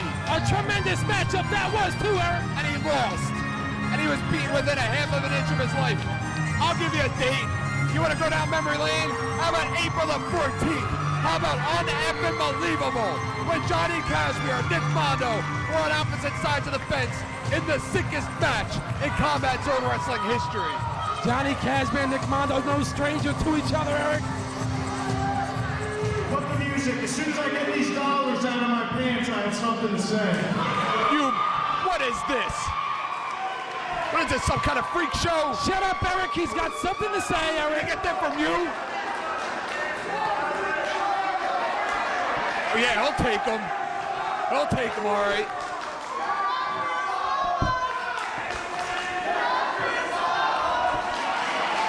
You know, I thought we were going to see a different Johnny Kashmir over the last several months when he was raging war defending Team CZW against Team All they Wildside. needed, Eric, was for me to talk to them one time. One time. Take them to the massage parlors. Yeah, the massage parlor. Ladies love me. You realize It must be his charm. it's a pretty you heroes that young Kashmir swallows get no ladies. Now let's be serious. Johnny Kashmir never talks on the microphone. Why is that? Yeah, why is that, Eric? Why is that? I have no idea. That's because CZW knows that I'm gonna bitch. Come on, let's bitch.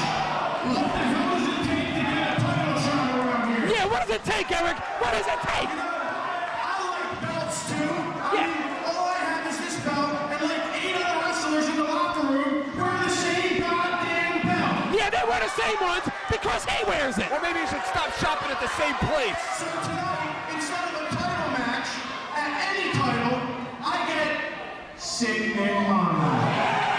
You deserved it, buddy. You brought it on yourself. Congratulations.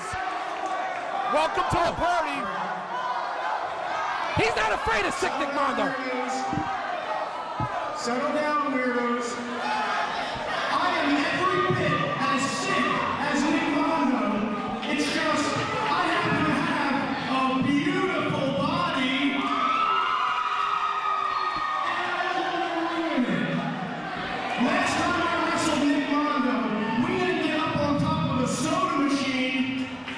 Sewell, New Jersey. What is it? Assault driver?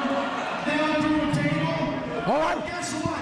It didn't even hurt my injuries. Thank goodness. Kashmir will go on all night. Uh-oh.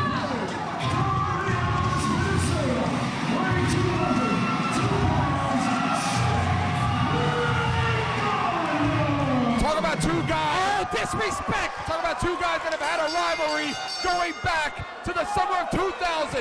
It's coming out right now. Some wounds just never heal. The tag team matches that these two men had against each other with Nick Mondo and his partner, who we're still not allowed to mention, against Johnny Kashmir and Trent Acid. Those matches pioneered CZW's junior heavyweight division. Then, April the 14th, un-effing-believable. One of the sick matches, one of the most violent, one of the most brutal, one of the most disgusting matches in pro wrestling history featured those two animals. Nick Mondo goes down low, kicks out the ankles of Johnny Kashmir, rolls him up, gets a 2 count. And we are seeing it here again tonight. Johnny Kashmir takes the legs right out from under him. We saw it happen in Dover, Delaware. Old wounds came back again with Nick Mondo and Trent Acid with one-on-one in a classic, exciting, hard-hitting matchup. And Johnny Kashmir had to stick his nose where it didn't belong. Kashmir and Mondo exchanging chops in the middle of the ring, Eric. I think what Johnny Kashmir has to do is try to out-wrestle Nick Mondo and not go hardcore, ultra-violent, and take it to the outside. Johnny Kashmir and Nick Mondo, of course. Look at the Johnny agility. Kashmir, again, what is he trying to do here? Johnny Kashmir pointing. Bam! That's with the arm drag. Mexican arm drag. Satellite head scissor. Johnny Kashmir now just showing off. How about he gets hit over there with a light tube? We'll see how much he's smiling. Arm drag there by Nick Mondo. Nick Mondo again with a satellite head scissor of his own. Takes Kashmir down. Again, a fast-paced, hard-hitting matchup. That is what you get when Johnny Kashmir and Nick Mondo go at it one-on-one. It could be a match like unbelievable, sick, twisted, and brutal, or it could be a match like what we saw in those classic tag team battles, like a No Rules, No Limits in July of 2000. Johnny Kashmir with enough presence of mind, Eric. After that, Hurricane Rana, like you like to call it. Hurricane Rana. Then it rolls out of the ring. With the baseball bat. Johnny Kashmir now just playing a psychological game here, trying to psych out Nick Mondo. And you want to know something, Eric? I'd like him to hit Nick Mondo right between the eyes with that baseball bat. How would you like to go up there and try and take a shot? Johnny Kashmere and Nick Mondo. What a rivalry. You have two guys. He goes over the head with the baseball bat. Misses, takes the legs out right from under him. That security blanket. Kashmere does not have his security blanket. Does not have the bat. Too big good helo. Too big good helo. He nailed him with it on the outside, Eric. Kashmere down on the concrete. Nick Mondo jabbing away with that steel chair. And again, John, when the lineup was announced for tonight's show, Beyond the Barrier, a lot of the fans said the match they were looking forward to the most was this one here between Johnny Kashmere and Nick Mondo. These are just two guys that bring the best out of each other. He's going to take a little swing himself. It's time that he's up to bat. And he hit him with it right in the midsection. And he's choking him with his own bat. That's illegal. That's illegal. I knew you couldn't trust these backseat boys. Nick Mondo trying to break that bat, Eric. Wait a minute. He just broke the bat. My goodness. When Kashmere finds out, he's going to go nuts. He's not going to have the bat anymore. Mr. Unbreakable is going to be broken. Nick Mondo now picking up Kashmere. Irish whip, no. Kashmere reverses it up into a... Kashmere has him up for a version of a Death Valley driver, but instead turns it into one of his new moves that he brought back from God knows where he just went. Oh, wait a minute, Eric. That's not fair. Nick Mondo broke something that Johnny Kashmere owns. Look He at owns that Kashmere. baseball bat. He's upset. Kashmere just threw the bat like a baby. Like a spoiled baby. Like a spoiled brat. What's the matter? Somebody take your toy away. Eric, that's not fair. First, Nick Mondo broke the rules, hit Johnny Kashmere with that bat, and before Johnny could get it back, he broke it. Don't you understand? When Nick Mondo and Johnny Kashmere get it on, there are no rules. Nick Mondo up. Oh, Johnny Kashmere's man now, Eric. How would you like to see Nick Mondo get one of the guys in the back, maybe Messiah, maybe Nate Hatred, and have another series of tag matches with the backseat boys? And he nailed him with it. There you go. Kashmere now out on the concrete floor, and Nick Mondo's going outside after him. Nick Mondo setting up some chairs. Anything can happen with these two. We have seen everything and anything happen in the past between these two wrestlers. Goes for the cover. 2 count there. Kick out by Johnny Kashmere. John, remember when CZW was just a small regional promotion until those tag team matches went down and the tapes were traded all over the country. Blue Thunder Driver. And people remarked how incredible those matches were. They helped put CZW on the map. Springboard leg drop. Big springboard leg drop there by Nick Mondo. He gets a 2 count. The last time that these two opposed each other in Viking Hall was at Answering the Challenge as part of a 3-way dance with Ian Knox. Neither man was pinned in that matchup. Tremendous matchup we have here on Fake U TV. Don't forget, November the 9th, we're back in South Philadelphia for more live CZW action. Nick Mondo now setting up those steel chairs in the center of that ring. Johnny Kashmere now with a power bomb. Mondo lands on his feet.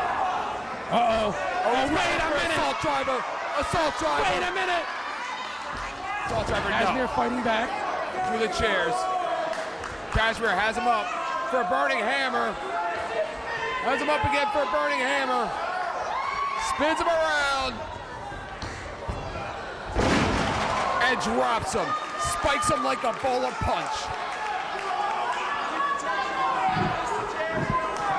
Kashmere now dizzy, goes for the cover. He got a 1, he got a 2, he almost got a 3, Eric. Almost, but not quite. It's going to take more than that to beat Nick Mondo. Maybe it's going to take what it took Trent Acid to beat Nick Mondo, which was interference from his partner. I mean, come on, Eric, I never remember that stuff. You got selective memory, don't you?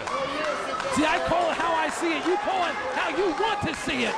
Oh, is that so? I'm a biased announcer, unlike you. That's right. You said it yourself. I'm an unbiased announcer. Oh, yeah. Big right hands there by Nick Mondo on the outside. A reversal by Johnny Kashmere. How can you wake up every day and look at yourself in the mirror with that credibility? Oh, man, come on, Eric. What are you talking about? Johnny Kashmere setting up chairs again, reminiscent to unbelievable April 14th, one of the most talked about matches in pro wrestling history, not just CZW, but pro wrestling history. So Johnny Kashmere and Nick Mondo on opposite tag teams. And Eric, if you want to get that video, all you got to do is go to CZWWrestling.com and order Uneffing Believable. Johnny Kashmere going up. Kashmere going up. Springs up like a cat. Nick Mondo. Wait a minute, does he realize?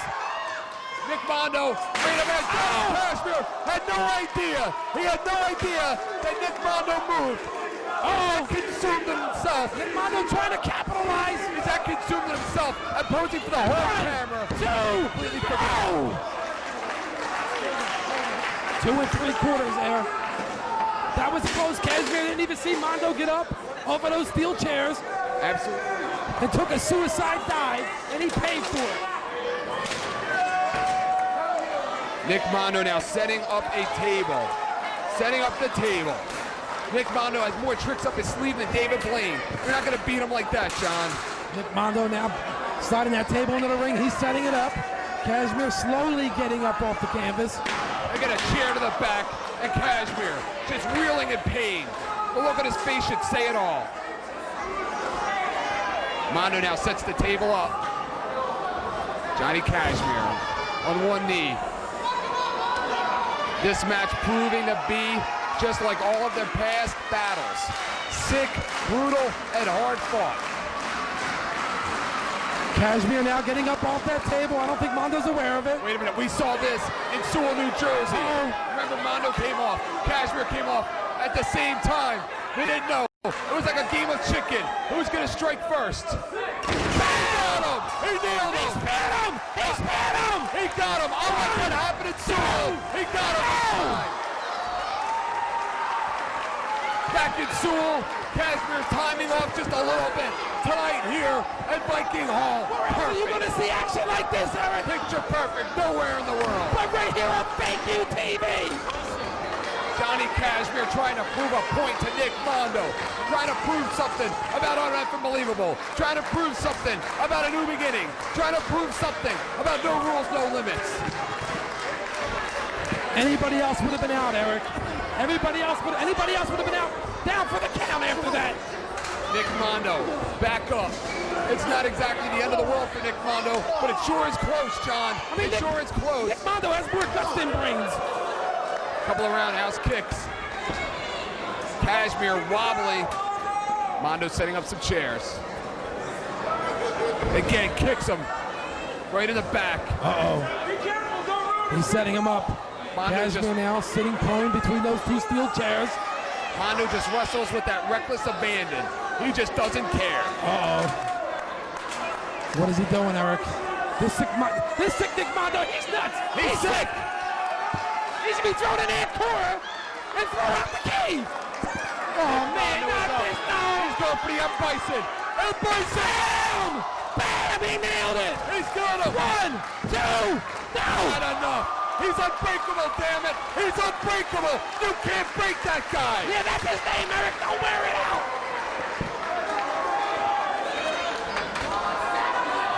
I can't believe Kashmere just kicked out of that M. Bison through the steel chairs. And again, he kicks out. Brian Logan bending the rules more than a church in this matchup. Mondo frustrated, whacks Johnny Kashmere with that steel chair. Another 2 count. Look at the frustration on the face of sick Nick Mondo. And again, a chair to the back. Kashmere reels in pain. Mondo goes for a Boston Crab. Sits back with that lower back. He has just beaten that lower back in with a chair. That lower back is right for the Kashmere picnic. fighting now. He's fighting. With a smart move from Nick Mondo. Trying to get to that bottom rope. And he does. And he pulls it out again. Nick Mondo's supposed to release that hold, Eric. Says who? Says the rule book. Johnny Kashmere now. Wait a minute. Here comes Trent Acid. He's got a new bat. He's got a new bat. Papa's got a brand new bat. Johnny's got a bat in his hand. An aluminum bat. Not wood. He's got light tubes. Acid's got light tubes. The hell does he think he is? Delaware. Oh! He caught him with that steel bat. Excuse me. Oh! Cradle breaker! The cradle breaker. God damn it. God damn it. It's over! Can Nick Mondo get a fair shake around here? Get Nick Mondo And they're back, around here. Give it up for Johnny Cashmere. Show him some respect. For what? For what? He's a cheater. What's Trent Acid doing in here? Get Acid out of here. He's got a match leader tonight. What's their problem with Nick Mondo? Just let it be. Let it go. Acid and Cashmere, my God. Yeah, Wait a beat him. minute. Hit him again. Wait a minute. That's Rick Blade. What?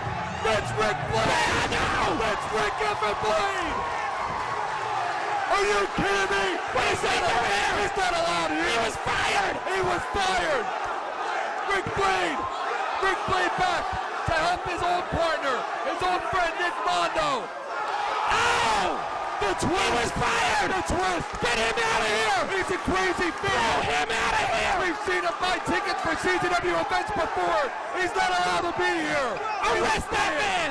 He was Arrest him. fired. Throw him in jail. Nobody Get likes him him out. back there. He's like that fan out in Kansas City. Where's his drunk father when you need him? Yeah, he has to buy tickets now.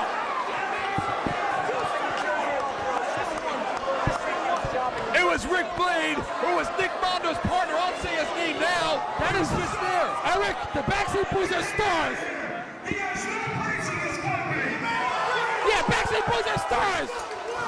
Rick Blade is nothing. He was fired. He helped pioneer this company, Oh, John. shut up. But Johnny helped pioneer the junior heavyweight. Shut up. Remember his matches with Nick Mondo No. against the Backstreet? You don't let me mess your time for a year. I got in here like a man. Took care of business. The boss is talking, Eric. Just sit there and shh. It was the same match with Lobo. Place in this company, and you will never again be in this ring. The young dragon. I cannot believe it. We've seen him sit in the crowd. We saw him at Best of the Best. We have seen him here month after month, and he just sits there like a paying customer. But tonight, it was just too much. He's had enough of what I saw. He has had enough of the Backstreet Boys like I have and like you have. He's not allowed in the ring, Eric. That's his former partner. They used to be Who tag cares, team Eric? champions. Who cares? They used to be tag team Shut up. champions. You get out of here. Get out of here. Nick Mondo got what he deserved, Eric.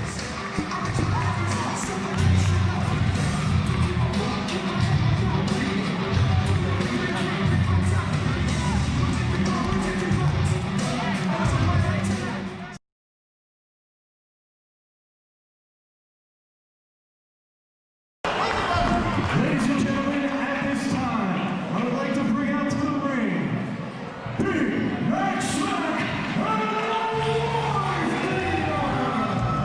This is it, John, the big announcement. Oh, what is it, Eric? What is it, Max going on, Weight Watchers? He's got a tie on. This is special.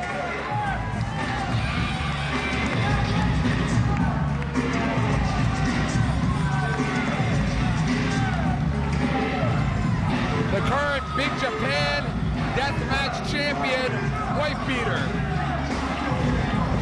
And well deserved, too, I might add, Eric. Absolutely. Maybe he's going to headline Cage of Death 4 again this year. Who knows? Maybe he's got the rematch with Justice Pain we've all been waiting for.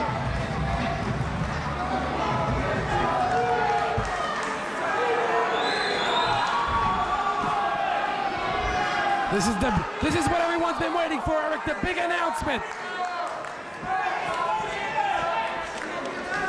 All right. Everyone, your mind, I'm gonna talk in the master voice for this. This is weighs heavy on the heart. Man from New Jersey started the legend of the wife beater.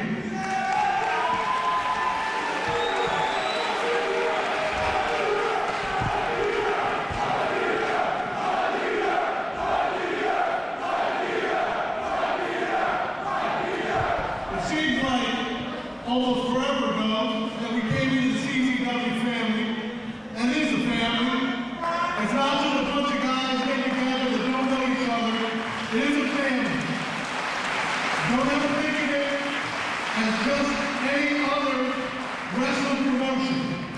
There's people in this crowd, you see the guys after the show, you know it's a family. No BS.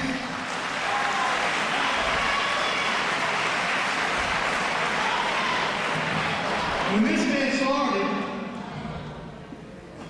we didn't know what to expect, you know? Didn't know. But I gotta say, he did a pretty damn good job at what he did.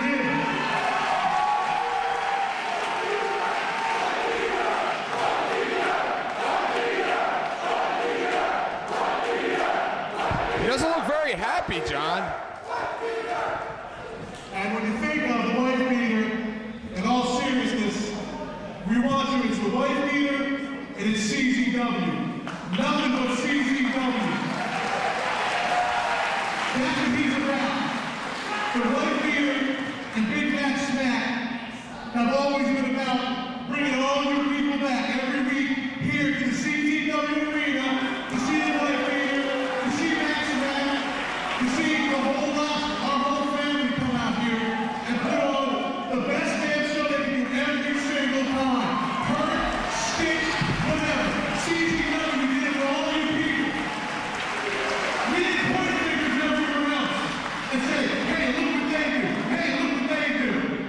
We did what we had to do, and we did it damn good. CZW. Okay? We didn't cry. John Zanny didn't cry. The left fielder never cried. We did what we had to do. And you people supported us. I don't want to turn on the TV and flip to the channels and see your faces anywhere but the CZW crowd. And you know what?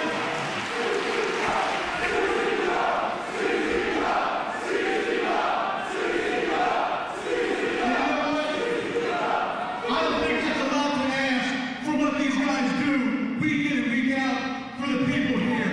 I want this to be the CZW family. I want you to tell your friends, I want you to tell your family, because this guy right here, with his body on the line, stitches upon stitches upon stitches. Oh, come on, get with the announcement. Have a little respect, will you? He's been hitting cabinets and bowling balls, light tubes, tables, chairs, everything. And comes back week every week. Sounds like your honeymoon. All in Japan. Took them boys and went them all over the place. And this is no gimmick. This isn't a big publicity stunt, but Wife Beater is retiring. What? This isn't, like I said, you can go on the websites and, you know, this is this is that. No, it's not. It's not. Is this a rib? Eric, did he just... It's physically, it's taking its toll. You people have got to know what these guys go through. Physically, it's taking its toll. My God. Did he just say what I think he just said? White Peter's retiring! He is retiring.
Bl00d from CZW.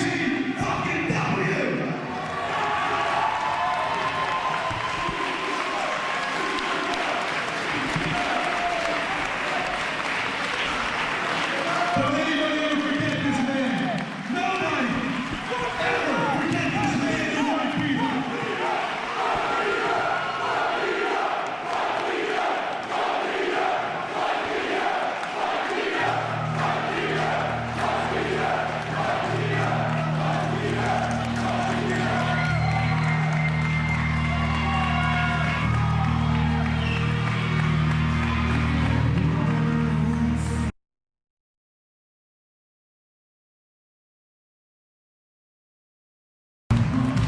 Introducing first, from South Philly, Japan, weighing 12.5 inches, here's the CZW and Big Japan Junior Heavyweight Champion, John, he has held these belts since December of 2001. He is just several weeks away from celebrating his first anniversary as Unified Champion. The longest reigning champion in our company, Trent Acid. But tonight, will it all come to an end? The #1 contender, the challenger some say he has avoided for quite some time, M-Dog 20. And what a tremendous matchup. This should be here on Fake You TV. And Eric, let me just say, we have a proud CZW Big Japan World Junior Heavyweight Champion in Trent Acid, and he is not ready to let those titles go here tonight. Hey, well, you know, it's nice to see him defending the titles once every 3 months around here.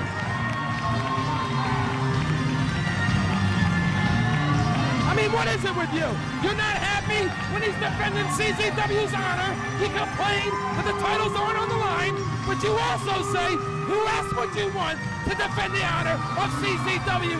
The Trent Acid. Oh, what's the matter with you? Hey, I'm not discounting that. Granted, I was proud to see Trent Acid defending the honor of Combat Zone Wrestling, but God forbid he defend the title every once in a while.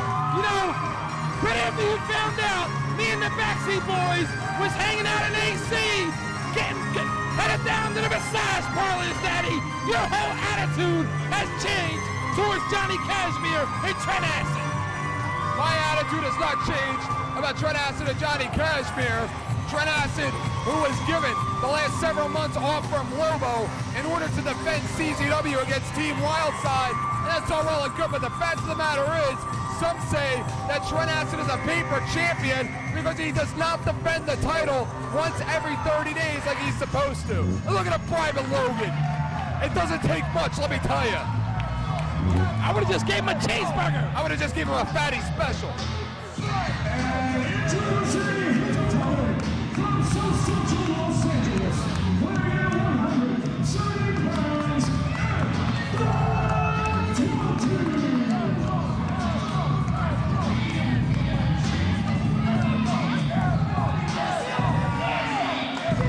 M-Dog 20, a quarterfinalist and Best of the Best 2002, losing in the quarterfinals to Trent Acid. That was the last time that these two men have wrestled each other. M-Dog 20 was successful last month in a breathtaking match against his rival, Josh Prohibition, and was awarded with a title shot. I'm not sure if I heard you right. Could you please repeat what happened at Best of the Best 2? Were you there? Were you there? I like it better when you say it, Eric. He defeated M-Dog 20 in the semifinals. Oh, well, I'm sorry, John. Something I left out was the fact that M-Dog 20 had a bump lead that he busted with the shooting star leg drop in the first round. Oh, did I leave that out? Oh, did I also leave out that Josh Prohibition interfered in the match? And if it wasn't for Josh Prohibition, M-Dog 20 would have won? Did I forget that? Eric, you forgot a lot of things, Eric. Remember how that matchup ended at Best of the Best 2002? Josh Prohibition came out, interfered in the matchup, pile drove M-Dog 20 on a chair outside of the ring on the floor, and then rolled him back in. Trent Acid nailed him with a Yakuza kick and won the match. All I remember of that match is Yakuza kick. 1, 2, 3. Trent Acid advanced to the finals of Best of the Best 2. but it's a whole different story here tonight on Fake You TV because both the Big Japan and CZW World Junior Heavyweight titles are on the line. Absolutely. And what's going through the mind of Trent Acid?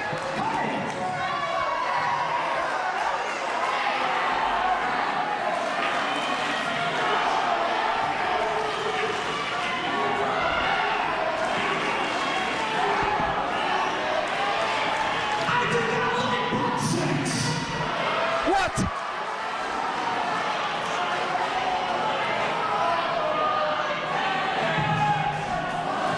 You know, we better be more concerned about his opponent than what the fans here in attendance at Viking Hall are telling him. Well, for once, Eric, I would have to agree with you. Thank you, John. I mean, I do believe M-Dog 20 does have what it takes to maybe pull off a victory and become CZW Big Japan Junior Heavyweight Champion.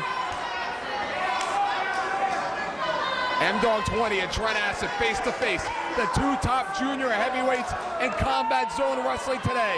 The match that everybody has been waiting to see, a rivalry that has been several months in the making, showing no respect for M-Dog 20 and a schoolboy. Trent Acid now just trying to psych out M-Dog 20. Trent Acid right now trying to get into the mind, get into the head of M-Dog 20, just like his partner tried to do earlier with Sick Nick Mondo. Trent Acid with a small package. Johnny Kashmere victorious over Sick Nick Mondo. And how? And who And how? And how? Who does it better than Trent Acid? Remember what happened at Best of the Best 2002? Trent Acid did a lot of what some fans confuse stalling with psychological warfare. Trent Acid psyched out M-Dog 20.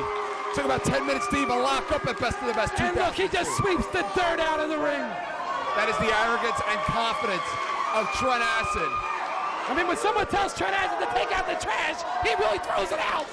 Are you calling M-Dog 20 trash? I mean, did you see M-Dog 20 scale these poles? Like a monkey, you call him. Like a monkey. Trent Acid Came crashing down 35 feet on the Josh Prohibition. and defeated him. Won and that match, defeated him. which gives him an opportunity now at Trent Acid. Remember the other match here in Viking Hall? A few months back, it was Trent Acid and Johnny Kashmere against M-Dog 20 and Josh Prohibition.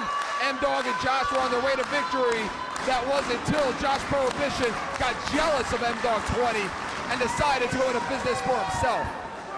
I don't think that was jealousy. I think he's sick and tired of carrying M-Dog 20. Collar and elbow tie-up by M-Dog and Trent Acid. Look at Trent Acid putting his hand right in the face of M-Dog 20. That's not a collar and elbow tie-up. That's called disrespect. That's exactly what it's called. It's exactly what it's called. And Trent Acid again putting He's telling him. He's telling him, you know who I am. You're not going to bully M-Dog 20 around. And a big right hand.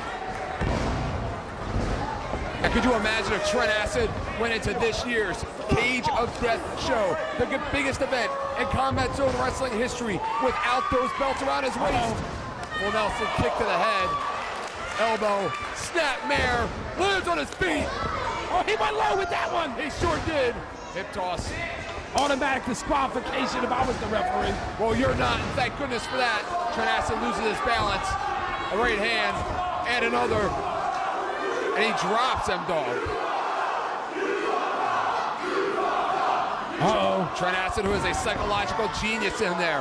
Who's to say that Trent Acid didn't fall down on purpose to let M-Dog 20 think that Trent Acid is off his game? Who's to say that is not part of Trent Acid's plan? Kick to the face there by M-Dog 20, head scissors. Takes him off of his feet. Trent Acid right now in Gaga land, dazed and confused. Trent Acid hangs on. M-Dog 20, Trent Acid holds on again. I wonder if Johnny Kashmere is going to come into the matchup and help out his partner like Trent Acid did earlier tonight. Irish whip it to the corner. M-Dog goes up. Catches head. And Trent Acid again, with the head scissors. he watched those matches with Josh Prohibition. He knew what was coming, but he couldn't prevent it. Trent Acid now with an elbow. M-Dog, Trent Acid from behind. German suplex, M-Dog 20 goes from behind. Trent holds on. M-Dog 20, he got him. He got him off of his feet. How do you prepare against a gymnast? How do you prepare against a man that can climb 35 feet up in the air and do chin-ups? Spins around where he's at. Nobody knows. Trent Acid now with enough presence of mind to roll to the outside of the ring. Slow the match down a little bit. Knock M-Dog 20 off of his feet. Make M-Dog 20 wrestle his style of match. M-Dog 20 now on his knees. Gets up. Remember, to become CZW Big Japan Junior Heavyweight Champion, M-Dog 20 has to beat Trent Acid. Trent Acid does not have to beat M-Dog 20. You're right about that, Eric. You're absolutely right about that. Trent Acid outside of the ring is going to do M-Dog 20 no good. M-Dog 20, Trent Acid takes his feet out right from under him. Trent Acid has defended that title against everybody. He's even defeated guys like Jerry Lynn. He sure Ruckus. has. The list goes on and on. I'd be here Nick Burke. for the whole 60 minutes if I named everyone. Wait a minute, flagpole head scissors out of M-Dog 20. You can't defend against this man. He is lethal from all points of the ring. M-Dog 20 now rolling back into the ring, breaking up that 10 count. M-Dog 20 now, Pescado, spinning Pescado over the top. Trent Acid right now out cold on the concrete. How long before we see Johnny Cashmere get involved? How long before interference? What, when M-Dog 20 hits his death from above? Is that when it's gonna happen? M-Dog 20 now rolling, Trent Acid back into the ring. Knows he can only win those titles inside the squared circle and not on the concrete. M-Dog 20 follows through. Trent Acid stops himself. Yakuza kick. M-Dog 20 reverses things, doing things a little bit differently than he did in Best of the Best 2002. It appears to me that M-Dog 20's changed up. His Wait a style. minute. What is this? It's like playing tennis in there. Wait a minute, no! Like he's playing Slow tennis. down! Trent Acid kicks out of Tetris again. Trent Acid and M-Dog 20. How can you prepare against a challenger like M-Dog 20? He thought Ruckus was tough. This is ridiculous. Trent Acid caught him, he spins him around, slaps him right down. The spine buster. Trent Acid picks up M-Dog 20. Spins around with a side backbreaker. Hey, you wanna fly, huh? That's what he says. Hey, M-Dog, you wanna fly? Well, if Trent Acid can go to work on the lower back, it would inhibit M-Dog 20's ability to fly. Trent Acid now with a version of the sugar hold. There you go. M-Dog 20 a few months ago had a serious knee injury in a match with Josh Prohibition. If I was Trent Acid, I'd go right after the knee. Absolutely. Right now, Trent Acid sits on the lower back with that sugar hold. A move invented by Stu Hart, one of the greatest shooters of all time. Trent Acid again. And you're right, John. If he watched the tape of the matchup between Josh Prohibition and M-Dog 20, he will know that M-Dog 20 is vulnerable, that he can be hurt, that he is injured. You're absolutely correct. Trent Acid now working over M-Dog 20. And again, He's got to keep him grounded, Eric. He's got to keep him down on the mat. Trent Acid going to work on the lower back, going to work on the neck. Trent Acid with a very methodical pace. Notice the pace M-Dog 20 has tried to start during the match. He's tried to start a faster pace. M-Dog 20, Trent Acid on the other hand has tried to slow things down, tried to make it more methodical, which is a very smart move from Trent Acid. M-Dog 20 with the reverse. Bam! Super kick. He caught him with that, Eric. He needs to follow up with it. Trent Acid now with a big clothesline to the back. M-Dog 20 goes face first. Uh-oh. Wheelbarrow suplex. Rolls through, hooks the leg.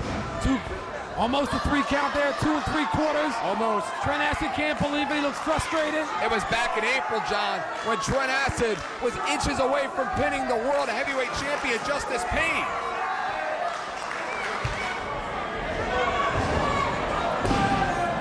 Trent Acid drapes the leg across M-Dog 20. Trent Acid has not been on much of a streak lately. Sure, he defeated Sick Nick Mondo in Dover, Delaware, but of course he was moments away from losing that match until Johnny Cashmere. Oh, Eric, he won that match, Eric.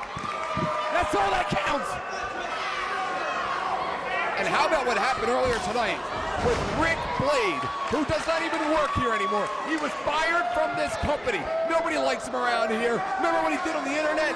And what happened earlier, he came through the crowd, interfered in the matchup. Yeah, he was fired. Where was security when we needed him? I don't know. Trent Acid trying to get the fans behind him like he did in the awards with NWA Wildside. Oh, please. I mean, Trent Acid's not worried about M-Dog 20. He's relaxed. He's cool. He got the massage last night. He's All right, good. enough about the massage parlors. You're about to tip off the FBI. Trent Acid now setting up that chair, picking up M-Dog 20. Trent Acid's sick of hearing that name. He's been hearing it for months. He wants to put M-Dog 20 to rest. Oh, absolutely. And again, going to work on that lower back and neck, trying to take it out, trying to get him to tap. And you're right, John. Trent Acid is sick and tired of hearing the name M-Dog 20 this, M-Dog 20 that. Remember, it was the same way with Lucas. He had him off the second rope. One. All right, enough already. The rumors are true. You know, Is that what you guys did in the massage parlor? Brian Logan could have counted a little bit faster. And you're right, John. Everybody's raving about M-Dog 20. He's the new hot commodity here in CZW. Trent who? Blatantly choking, excuse me, M-Dog 20. But until M-Dog 20 gets gold around his waist, he ain't nothing. He ain't no commodity. Trent Acid just mocking the fans, mocking M-Dog 20. Looks a little overconfident if you ask me, John. It's not overconfidence, Eric. He wins all the time. You know what it's like to win all the time? I didn't think No, so. because I'm stuck with you every week. Uh-oh. Irish whip into the corner. We should be so lucky. Bl00d, Bam! He caught him with a knife. I think the only time I ever won around here is when Lobo sent you away on that 3-week vacation. Isn't it time for another one? Oh, paid. Paid vacation. Isn't it time for another?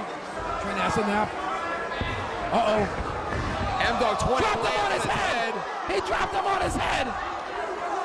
M-Dog 20 again, John, you pointed out earlier, he does have that injured neck. M-Dog 20, Trent Acid has been working on that neck and back area throughout the matchup. M-Dog 20, his balance has to be off. Big right hand there by Trent Acid. M-Dog 20 again, falls off of his feet. Uh-oh. Uh-oh. M-Dog 20, again drops him on his head. He's trying to break his neck, Eric. He sure He's is. trying to break his neck. This all part of the psychological game plan of Trent Acid.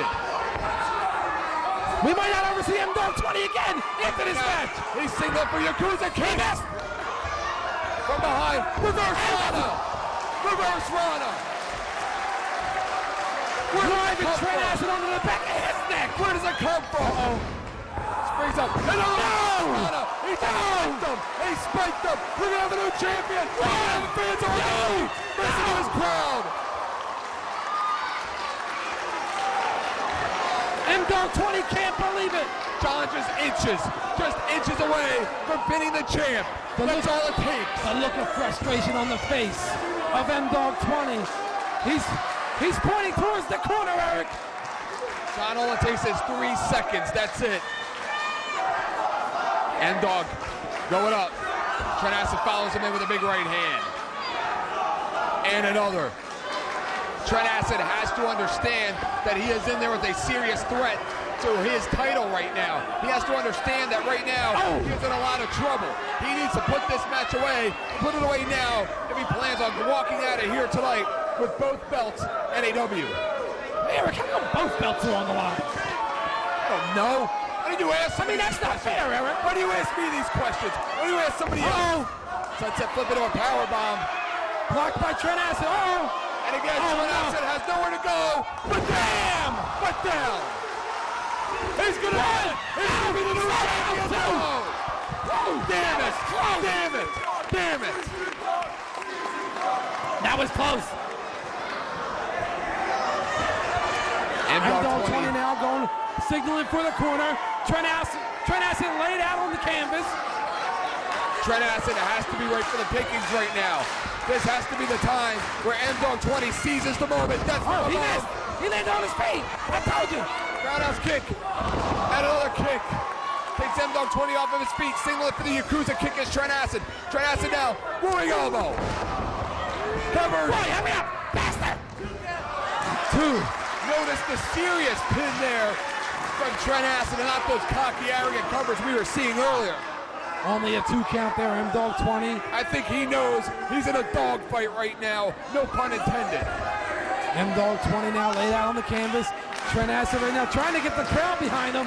And I don't know why, Eric. I think he might be wasting a little bit too much time. Uh-oh. Trent Acid with the boots, although the tumbleweed and a miss. M-Dog 20, all this kid needs is 1.5 seconds to do you in. Uh-oh. To nail that move, and then an extra 3 for the cover. Took a little bit too much time climbing them turnbuckles. Trent Acid came up behind them and caught him. Trent Acid's going up now. Trent Acid has M-Dog 20, or does he? Reverse Rana himself. No, M-Dog 20 lands on his feet. Wow! Wait a minute! Yakuza kick and a miss. He's got him up.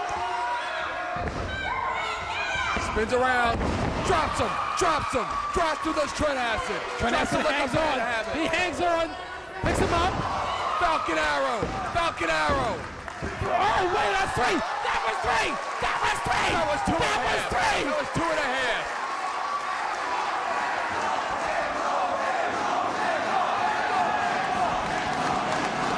Listen to this crowd, Eric. Listen to the fans. They want to see a new champion here tonight. Eric, that was 3, Eric. This match should be over. This match is about something more than what it started out to be. This match is about intensity.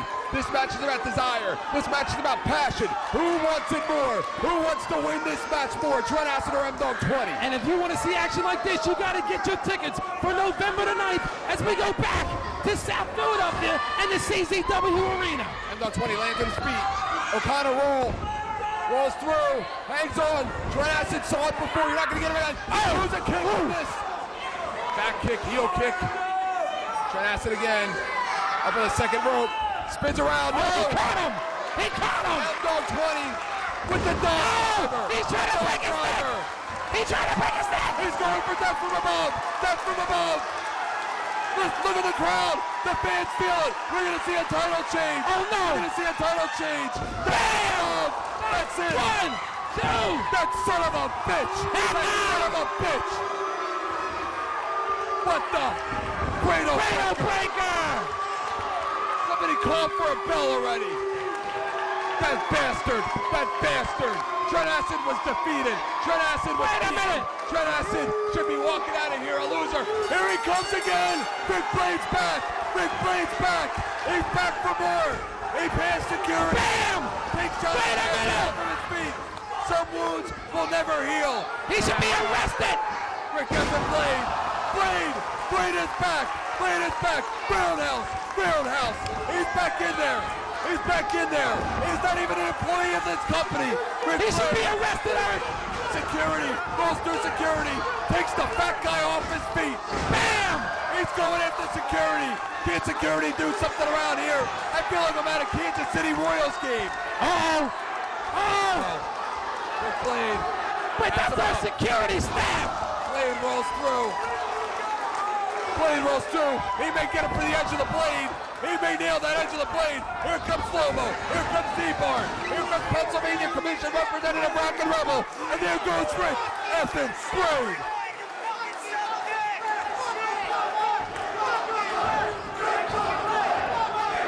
He doesn't belong here, but damn it, I would love to see him back.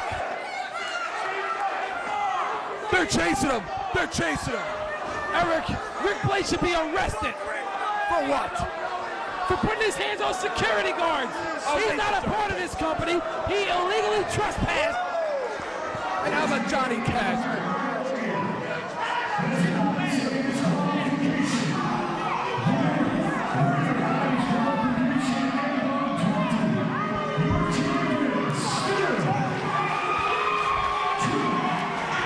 Did you hear that, Eric? Still the champion, Trent Acid. At what price, John?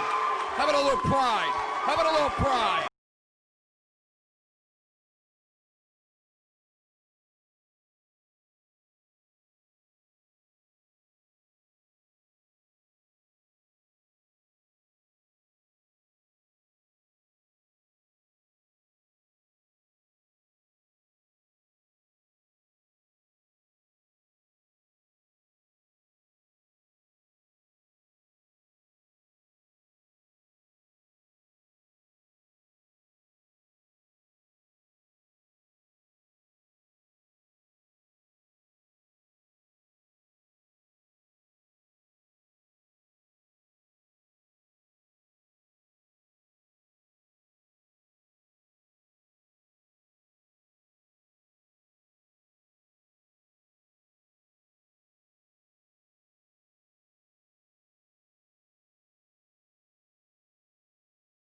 calculator away, genius. Big right hand there by Adam Flash, reversal. Goes up and over. Uh-oh, big right hand. Remember the match back at Zandig's Tournament of Death between these two, John? Remember how brutal, how sick, how violent, and disgusting that matchup was? Uh-oh, Carlito's way! Carlito's way! And he caught him with it, Eric. Early in this matchup, he needs to go for a cover. Hanging on to that thumb, nub, thumb, whatever you want to call it. What are you saying? He's hanging on to it. What are you saying? 2. You scumbag. 2 count there. Messiah now shaking it off.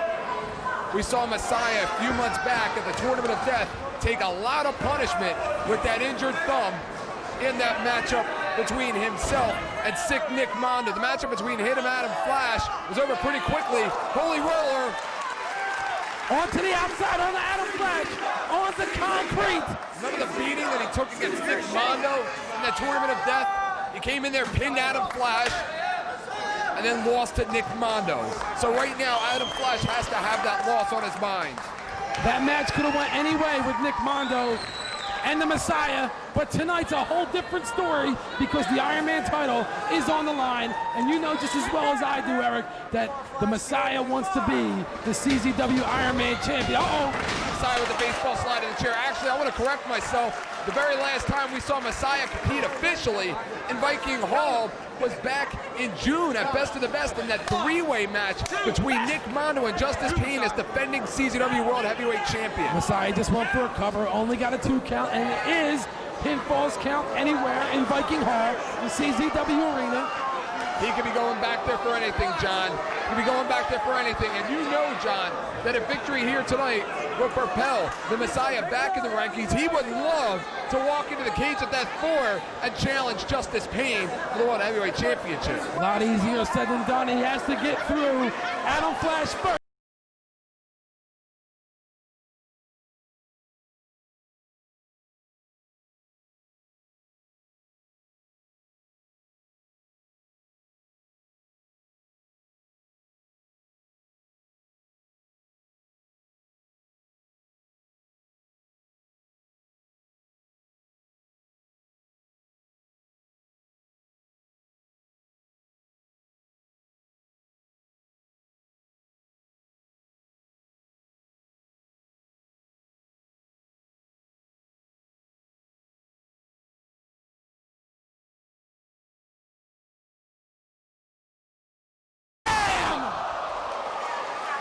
Adam Flash may not be supported by the elbow. 1, 2. May not be supported by the Army, but he is still the same son of a bitch and dirty wrestler that he was earlier tonight. I mean, Eric, Adam Flash wasn't the one that brought that barbed wire board into the ring, but he was the one to use it to his advantage. He's still a jerk. He's still the kind of a guy. And he's still the Iron Man champion. The guy that'll steal your girlfriend, John House. He's not the kind of guy that you can trust. He's actually a bastard, quite frankly. Oh, I got news with you. When I'm done with my girlfriends, I give them to Adam Flash. Doesn't surprise me one bit. Uh-oh. Adam Flash with a guard railing. Adam Flash with a guard railing. Those things weigh about 75, 80 pounds apiece. I told you that. I told you that. Sets it up. Flash trying to figure out something here. All you gotta do is have Rob Hartog sit on it. What are you talking about? Uh-oh. Shoots a Messiah, Messiah reverses. There goes your Iron Man champion. I've never particularly liked Adam Flash, but he is a man that I have respected. Respected for how much he has accomplished in CZW in such a little time. And speaking of which, how about Messiah winning the World Heavyweight Championship in Combat Zone Wrestling? Here, back at a high stakes in May. Back body drop onto that steel guardrail, and I've respected Adam Flash for the last 144 months. Do you still respect him? Well, he's the Iron Man champion right now. Like him or not, you have to show him some respect. Adam Flash just 2 weeks ago was part of a matchup in Dover, Delaware, along with Danny Rhodes and Z-Bar against Nate Hatred and Wife Beater, although Adam Flash did not really tag into it. As a matter of fact, Adam Flash barely tugging at all. Just threw Z-Bar to the wolves, He so sure to speak. did. When he got into that matchup with Wife Beater and Nate Hatred, I think Z-Bar has been the same.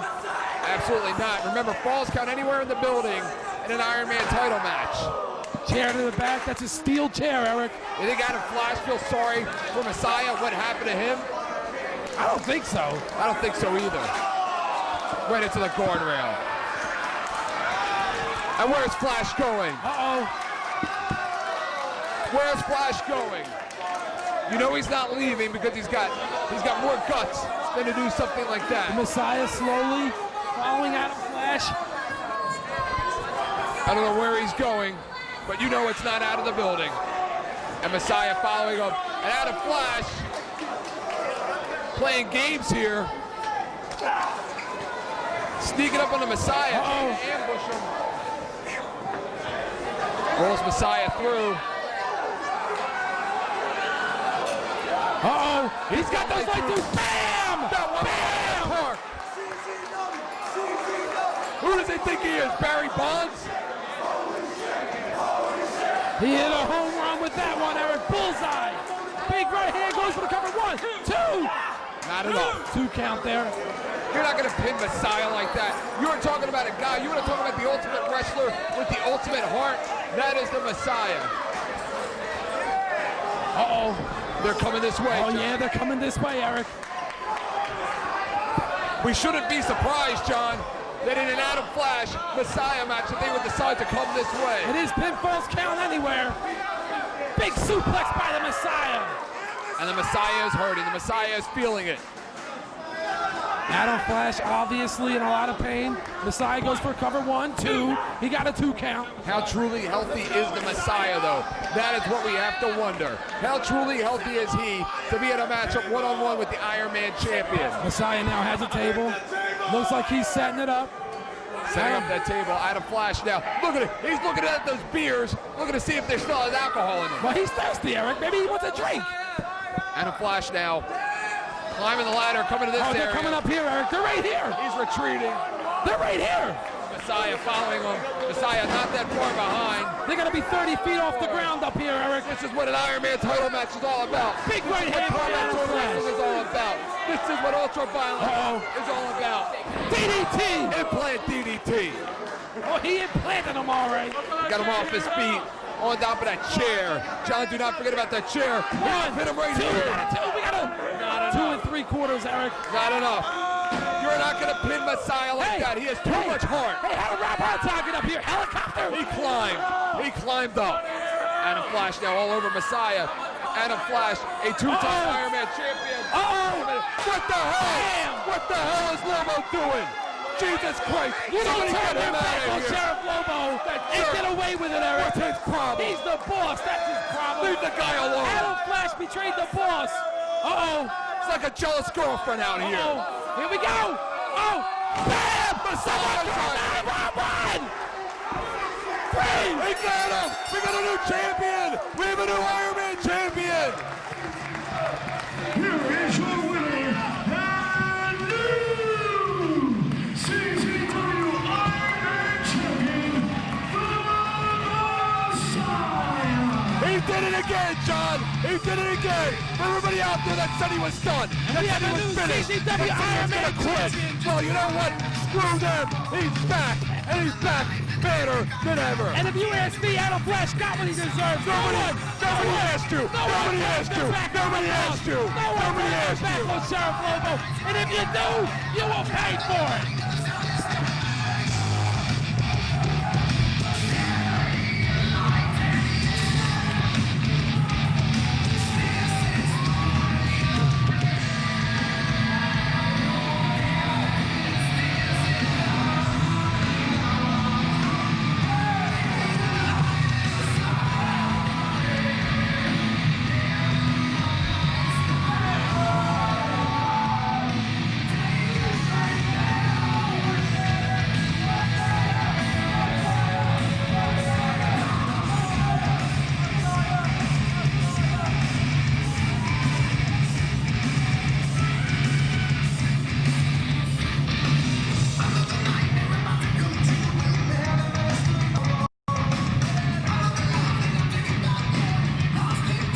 What's he gonna do, John?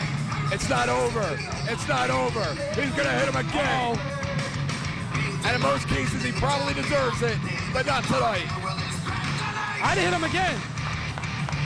And look at that sign of respect. It's all about respect, John.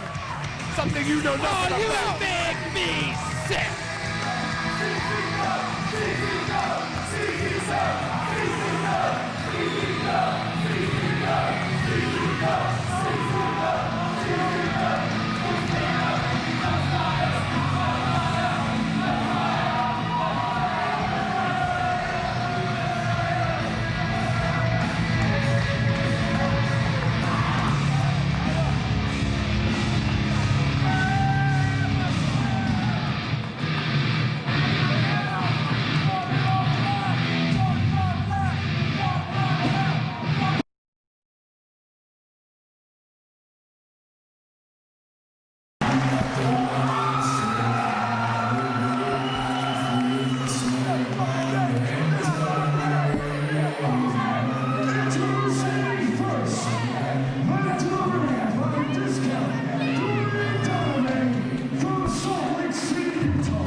Like these, that is why Nick Gage got into this wrestling business.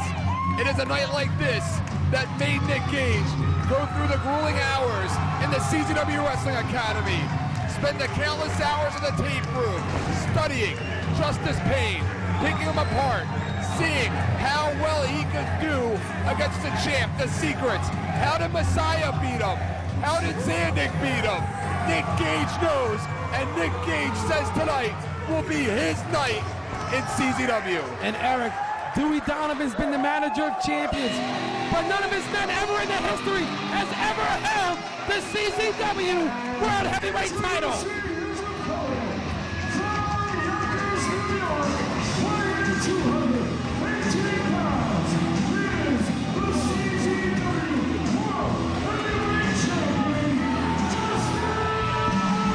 Have you ever seen Nick Gage more ready or more focused for a matchup in your life?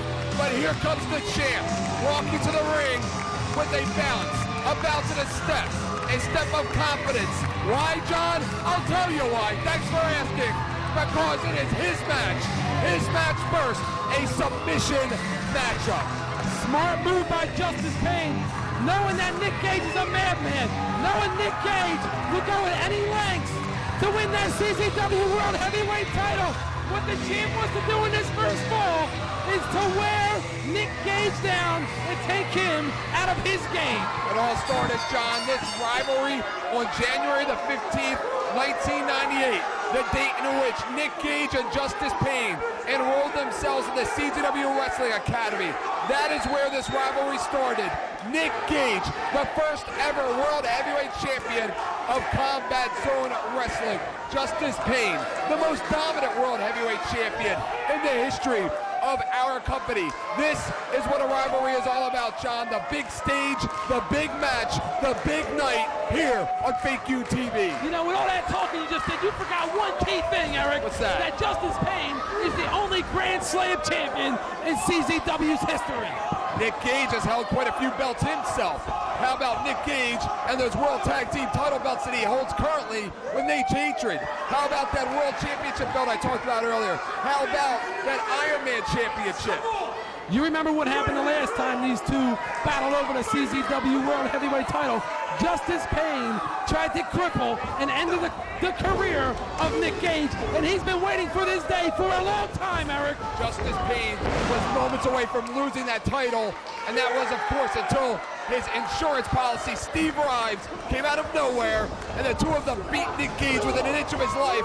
Justice Payne Tiger suplexed a handcuff Nick Gage and pinned him. But John, in Dover, Delaware, 2 weeks ago, September the 28th, Nick Gage pinned Justice Payne. But that title was not on the line, Eric. You know, John, it was in 1999. It was on May the 15th in which Nick Gage and Justice Payne broke the barrier. But tonight, they will take it beyond the barrier. Same building, different time, new circumstances. Justice Payne now working on the lower back of Nick Gage. Probably set him up for a submission hold later on in his first fall, Eric. Absolutely follows through with a backdrop. Nick Gage, the very first ever CZW World Heavyweight Champion, former Iron Man Champion, currently co-holders of the CZW World Tag Team titles, and Justice Payne is working on the lower back of Nick Gage. A surfboard-like maneuver here for the World Heavyweight Champion. But again, Justice Payne picked the first fall for a submission matchup. That's all well and good. And we saw him out-submit Nick Gage 2 weeks ago in Dover, Delaware. He had the advantage when they went to the mat. However, if Nick Gage can pull off a victory in the first fall in the Champion's Choice, the advantage goes immediately to the challenger. You're absolutely right, Eric Gargiglio. Justice Payne now with a cross-arm breaker. Whoever wins the first fall definitely has the advantage, you dummy, because they'll be up one fall.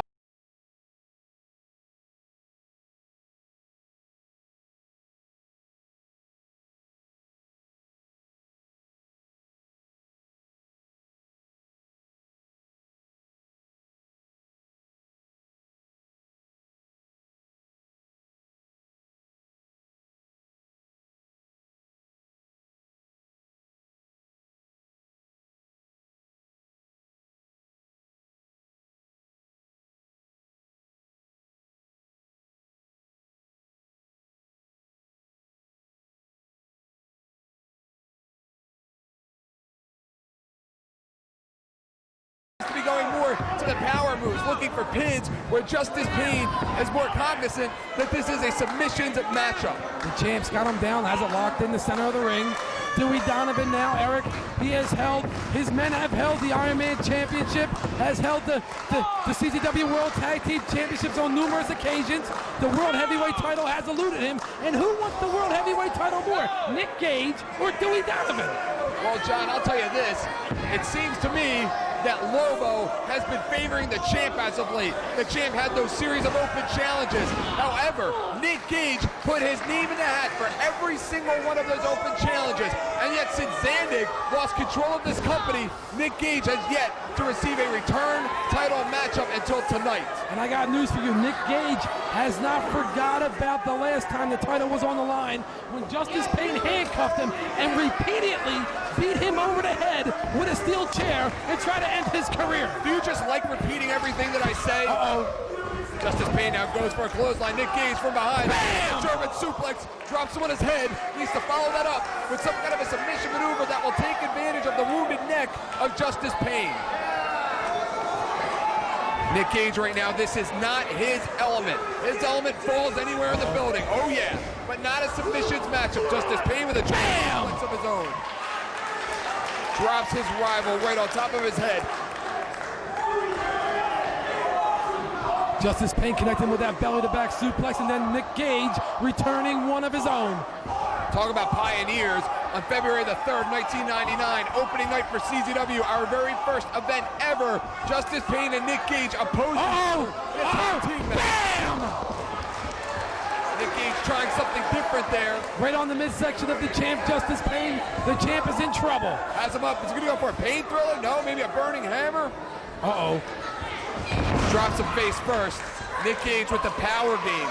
He has the power game, but again, that power game is not gonna do in this match. It is not what Nick Gage needs to do to beat Justice Payne in a submission Nick Gage match. climbs to the top.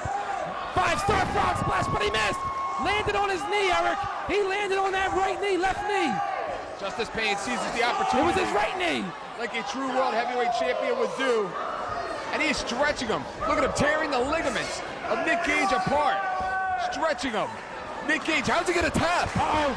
Nick Gage landed on that right knee, Eric, and the champ is capitalizing.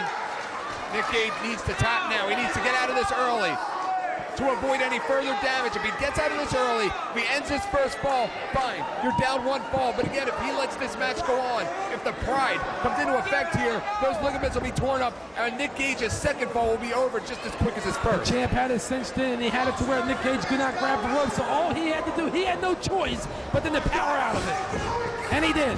Justice Payne shoots off his rival, nails him with a big clothesline. Justice Payne winning his most recent, his fourth CZW World Heavyweight Championship from Zandig in Ireland back in June. Backing up Nick Gage slowly. The champ setting him up. Justice Pain now has Nick Gage, but Nick Gage seems to be reversing things, using the power to his advantage. Going after that left knee of Justice Pain too, Eric. He has a game plan. He wants to go after the knee of Justice Pain. Justice Pain hangs on Nick Gage. Here we go! Bam! He got him from the front. He got him from the back. He needs to follow it up with a Bam! And again. He's going to go for it again. Nick Gage Here we is go. going to an I Quit match. Bam! Nick Gage doesn't care about a cross-arm breaker or a spinning toe hold. He's just going to be Justice Pain within an inch of his life, so he'll quit. The champ right now taking a beating at the hands of Nick Gage.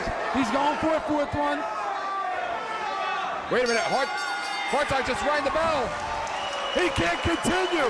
He can't continue. He beat the champ in his own game. He beat the champ in his own game. And look at Dewey Donovan. He's ecstatic. And John, sure, it means a whole lot that Nick Gage wins fall number 1, but he beat Justice Pain in his own game. That plays huge psychologically in the mind of the champ. Not only that, Eric, but he's beat him twice in 2 weeks. So right now, John, he's 2-0.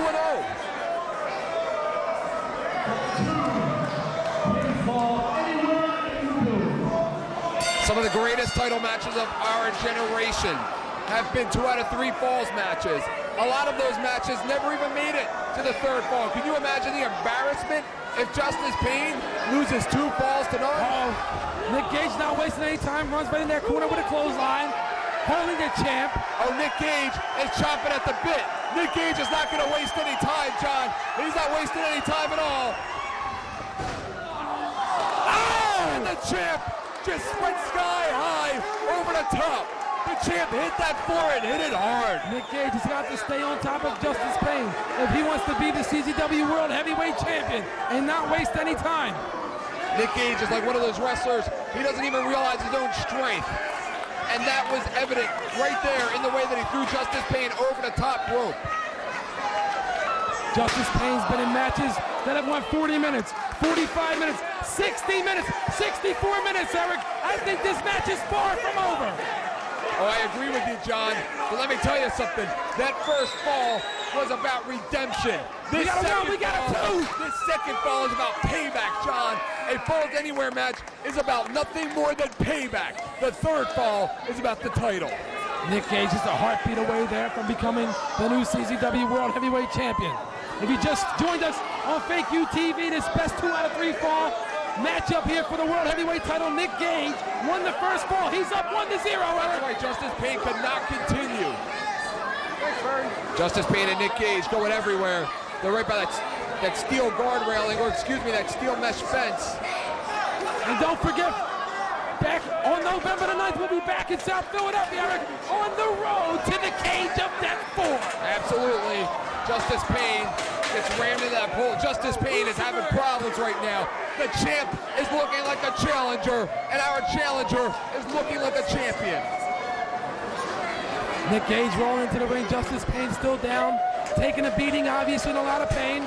Dewey Donovan handing the chair to hardcore Nick Gage, who can feel that title coming home. He sure can. It's been 4 years since Nick Gage has held that title, Eric. And the violence, the brutality, the disgusting matches that these two have had. Remember, April the 4th, 2001, Payback in Dover. Remember how sick, remember that massacre in Dover between these two? Justice Pain now wailing away on the back of Nick Gage with that steel chair. But this is not a submissions match. Every time there is a fall, the stipulations of the match will change. The submissions match is over. Eric, we may not even get to that 4-corner weapons match if Nick Gage can pin Justice Pain in this second fall. And chances are that he will, John, because he's already beaten him 2 out of the last 2 encounters. DDT! Oh! DDT! And that a move that could only be pulled off by the World Heavyweight Champion. Justice Pain sprung out of that corner off the second rope. It appeared that Nick Gage grabbed him, but in the air, Justice Pain turned it into a DDT. and how fast the tide of the match can change. And Justice Pain walked into the cage of death last year as it was his night. The night that will spotlight him as World Heavyweight Champion. He felt that some of what happened after his match took something away from his night. So you know that this December, he wants to walk back into Viking Hall, the CZW Arena, as World Heavyweight Champion and headline the Cage of Death. Nick Gage now sitting in the corner. Oh, the champ is mocking Nick Gage. You gotta be kidding me. Is he out of his mind? He's the champ. Has he lost it? He can do better. Here we go. Has he lost it? Wait a minute. Dewey Donovan. Dewey Donovan. Oh, you better get out of there, Dewey. The trump card. The trump card for Nick Gage. Oh, the champ's got that hammer. Baseball slide into the guardrail. Into the guardrail once again, and that belt is suspended above the ring. If we go to a third fall, the only way to decide that matchup will be to retrieve that belt from suspension. Justice Pain now out on the concrete floor. Slowly, Nick Gage is picking him up, takes him. And Nick Gage and Justice Pain both going to the guardrail. Justice Pain, who had recently issued a series of open challenges.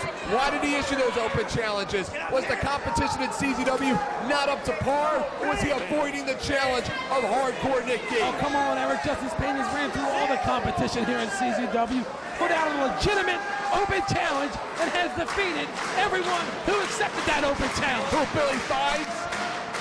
Billy Fives is no Nick Billy Gage. Fives is the only one with the guts to accept the open challenge, and he got beat for it. Justice Pain stands above the guardrail, boots it off of the guardrail. Justice Pain, that just shows the importance of this matchup. Justice Pain pulling out new moves, taking more risks than you have ever seen him do before in world title matchups. And remember, Eric, it is pinfalls count anywhere in fall number 2, which means the pinfall doesn't have to take place inside the ring. Oh, you're a genius. You're a genius. He's got the do. He's going to do the do. He's going to do the do, John. He's becoming too concerned with Dewey Donovan. Just slamming the face of Dewey Donovan into that table. He needs Into to the follow guardrail. up. He needs to follow up on Nick Gage and ignore what happened a few minutes ago with Dewey Donovan, the champ. There, Dewey the Donovan. chameleon. Try to rain on the champ's parade, The Eric. chameleon, the champ is a former junior heavyweight champion. He can go over that top rope. Pescado, running Pescado. 1, 2, throw. And he kicks out. The champ is a chameleon. He can get hardcore. He's a former Iron Man champion. He can fly as a former junior heavyweight champion. He can tag with the best of them, a former tag team champion. And of course, he can be the best singles wrestler on the world, on earth, because he is the world heavyweight champion. Justice Pain held both the CZW and Big Japan tag team titles at the same time too, Eric. You never mentioned that. Justice Pain rolls Nick Gage into the ring. How's that for homework? How's this for homework? Justice Pain was the only man ever in Combat Zone Wrestling to hold the tag team titles by himself. Big kicks there by the champ. Nick Gage hangs on. Uh-oh. Nick Gage, Justice Pain hangs on. Sunset flip, 2 count there. Nick Gage. What is the backup plan of Justice Pain tonight? Nobody in the locker room likes him. Nobody wants to be a part of whatever shenanigans he has to pull out of his bag tonight to beat Nick Gage. He had to bring somebody in from Canada last time. What does he have up his sleeve tonight? Well, right now the champ's back is up against the wall. He's down the first fall. Nick Gage is up 1 fall to none. Nick Gage is on the outside. The champ, like you said, his stipulation in the first fall was submission, and he lost his stipulation fall. And the champ is just brilliant right now. The champ is just coming out of nowhere with these moves. He sits there preying on Nick Gage. Looks like he's out of it, but comes out of nowhere. Knocks Nick Gage out of the ring, and now he's bringing Nick Gage all over the CW arena. They're gonna bring down the entranceway. They're gonna tear this building apart, John. Justice Pain just ramming the face of Nick Gage into that steel. John, they're gonna tear this building apart. And here they come. They're coming our way. They are coming our way, John.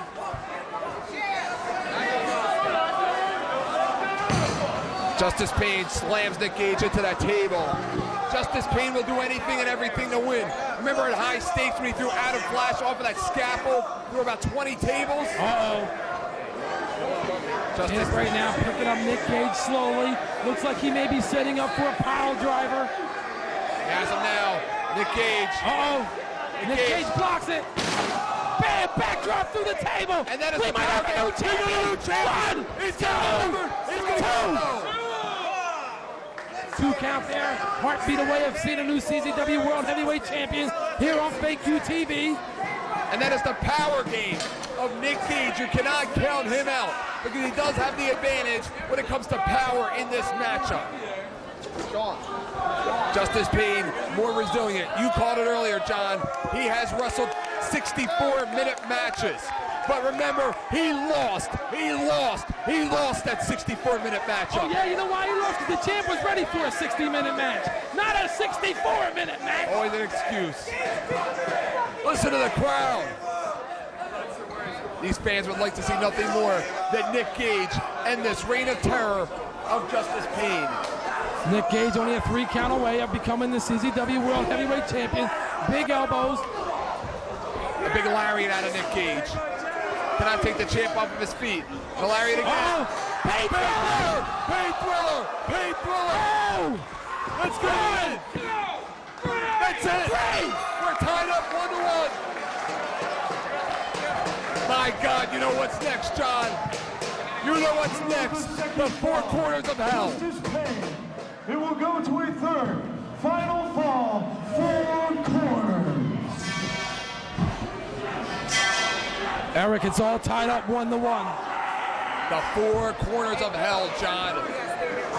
You don't think when Nick Gage has Justice Payne where he wants him for the pin, will Nick Gage think about what happened in February and decide to inflict more punishment on the World Heavyweight Champion? Or will he seize the moment and seize the opportunity and go for the pinfall immediately? Well, Eric, the best payback would be for Nick Gage to get back at the champion would be to win the CZW World Heavyweight title, which you know means more to Justice Payne than anything else in this world. Absolutely. And again, pinfalls, submissions, they may have worked for the first 2 falls, not for this one. You must retrieve that belt from suspension to be victorious. And it's 4 corners of hell. For a little bit there, Eric, I didn't think that it was going to get to a 3rd fall. John, this is like double overtime right now. We've already seen 1 victory. We've seen another. And now we are in double overtime. It is gut check time. It's about passion. Who wants it more? What is your objective? That is what we will find out momentarily here during the 4 corners of hell. Nick Gage winning the 1st fall.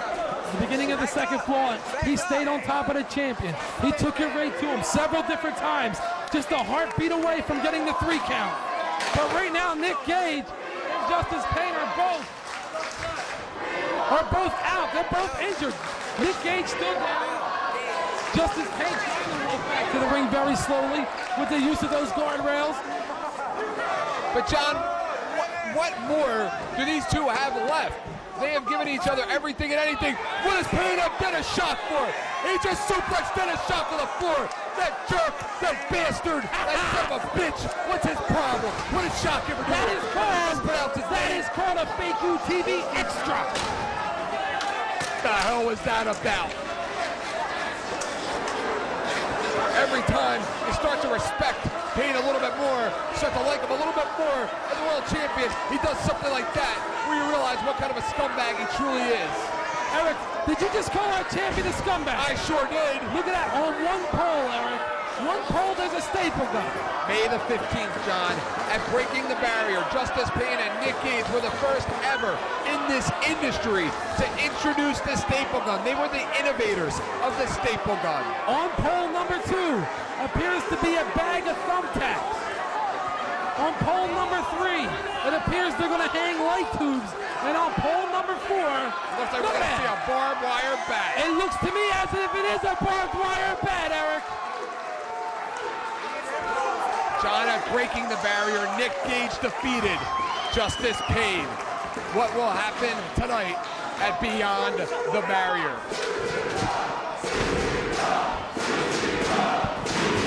Looks like we're ready for a 3rd fall. And what a way to determine the 3rd fall. And you should thank our boss, Sheriff Lobo, for this 3rd fall.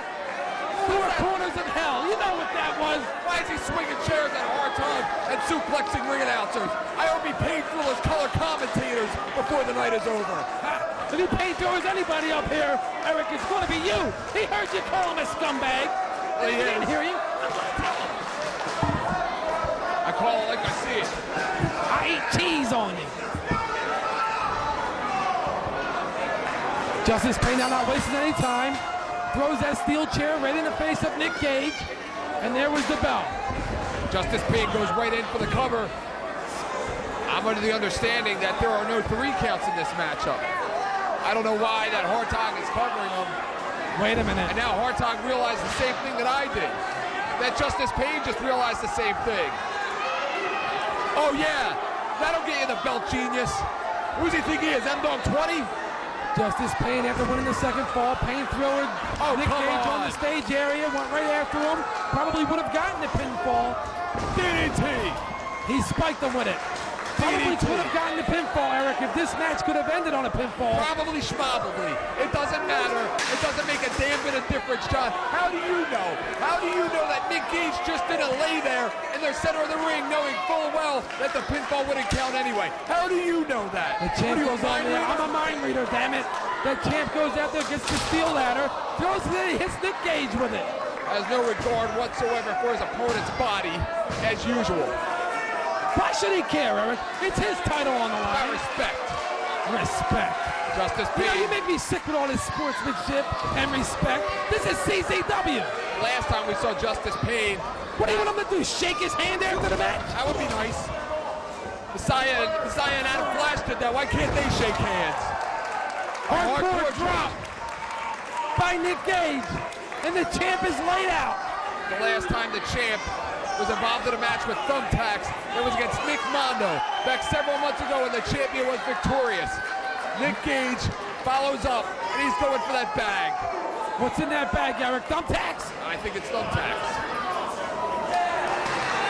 John again noticed with everything that they have to choose from in this matchup, a barbed wire bat, fluorescent light tubes, and a stapler, they go immediately for the thumbtacks. There must be thousands of thumbtacks in there. Thousands of thumbtacks now dumped on the mat by hardcore Nick Gage. The champ is on his back, looking up at the lights. Not a good position to be in right now as Nick Gage. What? He's eating He's the eating 'em. thumbtack. He's eating the thumbtack. That maniac, that sicko, that psychopath. How do you prepare against a wrestler like that? How do you stare a wrestler like that, eye to eye, and go toe to toe with a man that eats thumbtacks? Nick Gage now setting up, looks like the champ fighting back. Oh, bam! Right on those He thumbtacks! nailed him. He nailed him. Justice Payne back, looks like a human pin cushion, Eric. Nick Gage holding his head as well. Nick Gage needs to climb that ladder. He needs to climb that ladder and retrieve that belt. It was a ladder match that they had and breaking the barrier. Nick Gage won that ladder match. Tonight beyond the barrier. New match, new story, new era. Nick Gage setting up Justice Payne for something, dumping those thumbtacks onto the stomach and chest area of the World Heavyweight Champion. Signaling for a frog splash, possibly. Justice Payne again, quick as a cat.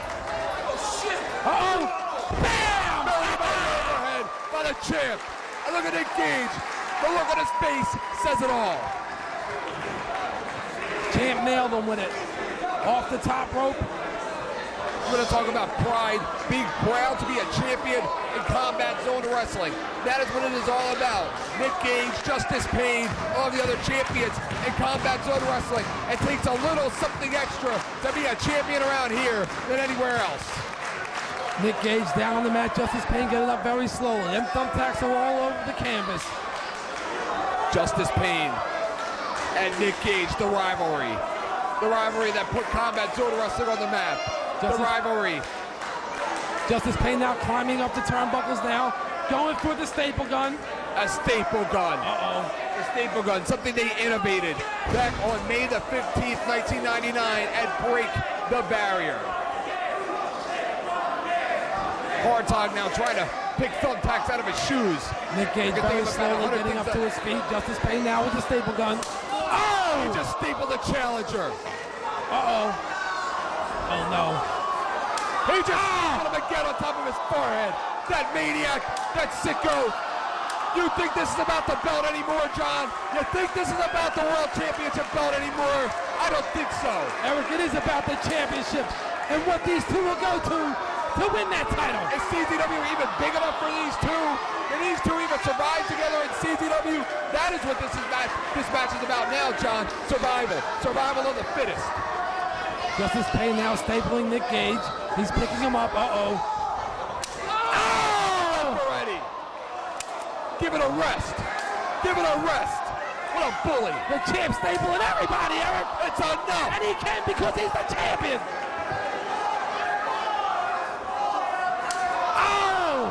Is it worth it, John? Is the CZW World Heavyweight Championship worth it?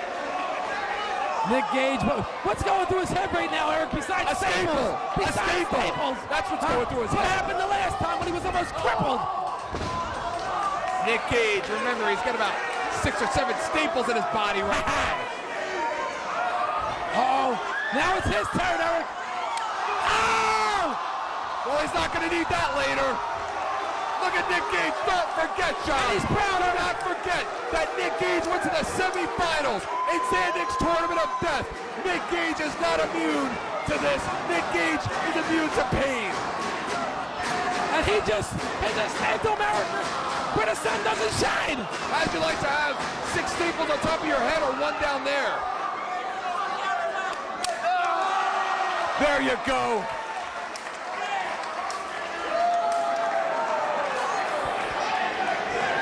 These two look like 2 psychopathic art teachers right now. You want to talk about a feud, Eric? You know it goes way back. John, it's not even about a belt anymore. Oh, Nick Gage now climbing the pole. Nick Gage is the man that has competed, and they said it couldn't be done. 200 light tubes that surrounded the ring.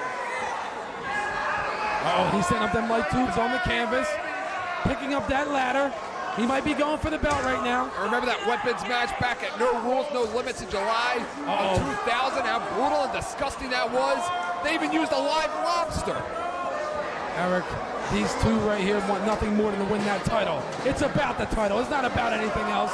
I don't think the title... Justice Payne wants to hang on to the title. Nick Gage wants that World Heavyweight title. I really don't think it's about the title anymore, John. If it was about the title, they wouldn't be sitting in there and stapling each other. They would have went upstairs and retrieved that belt a long time ago, because quite honestly, John, both men have had ample opportunity to do so, yet neither has taken advantage of those moments. The champ with a low blow there on the Nick Gage.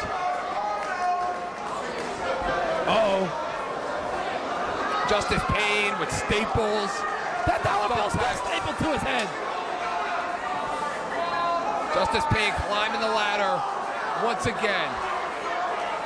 Climbing from the opposite side of the ladder. That ladder can give. That ladder, that side of the ladder is not meant to hold. He's setting up Nick Gage for something. 200-plus-pound champion. Springs up with the Pescado. Bam! Pescado. That should be it, Eric. Count, Howard Tom, count. You cannot count, John. Pinfalls do not count in this matchup. Do you do your homework? Nick Gage and the champ Justice Payne both out on the canvas, looking up at the lights. John, again, who wants it more? Who hates their opponent more, Nick Gage or Justice Payne? That is what it is coming down to right now. It is the hatred amongst each other, the battles over the years. For years and years and years in Combat Zone Wrestling, these two have battled it out for supremacy with different results all the time. But tonight, it is a different night. It is about something bigger than what they have battled for before here at Beyond the Barrier. Both men in this matchup felt the wrath of that staple gun, Eric. They have both felt the wrath of those thumbtacks. They have both felt the wrath of those light tubes. The only corner that hasn't been touched yet, Eric, has been the corner that has that barbed wire bat hanging from atop of that pole. Justice Payne now up again. That dollar bill still stapled to his head. And neither man has made an attempt to go for that world title. That is exactly the reason that I stated earlier that the world title has nothing to do with what's going on right now. Oh! That's okay. That man has been thrown through 200 of those.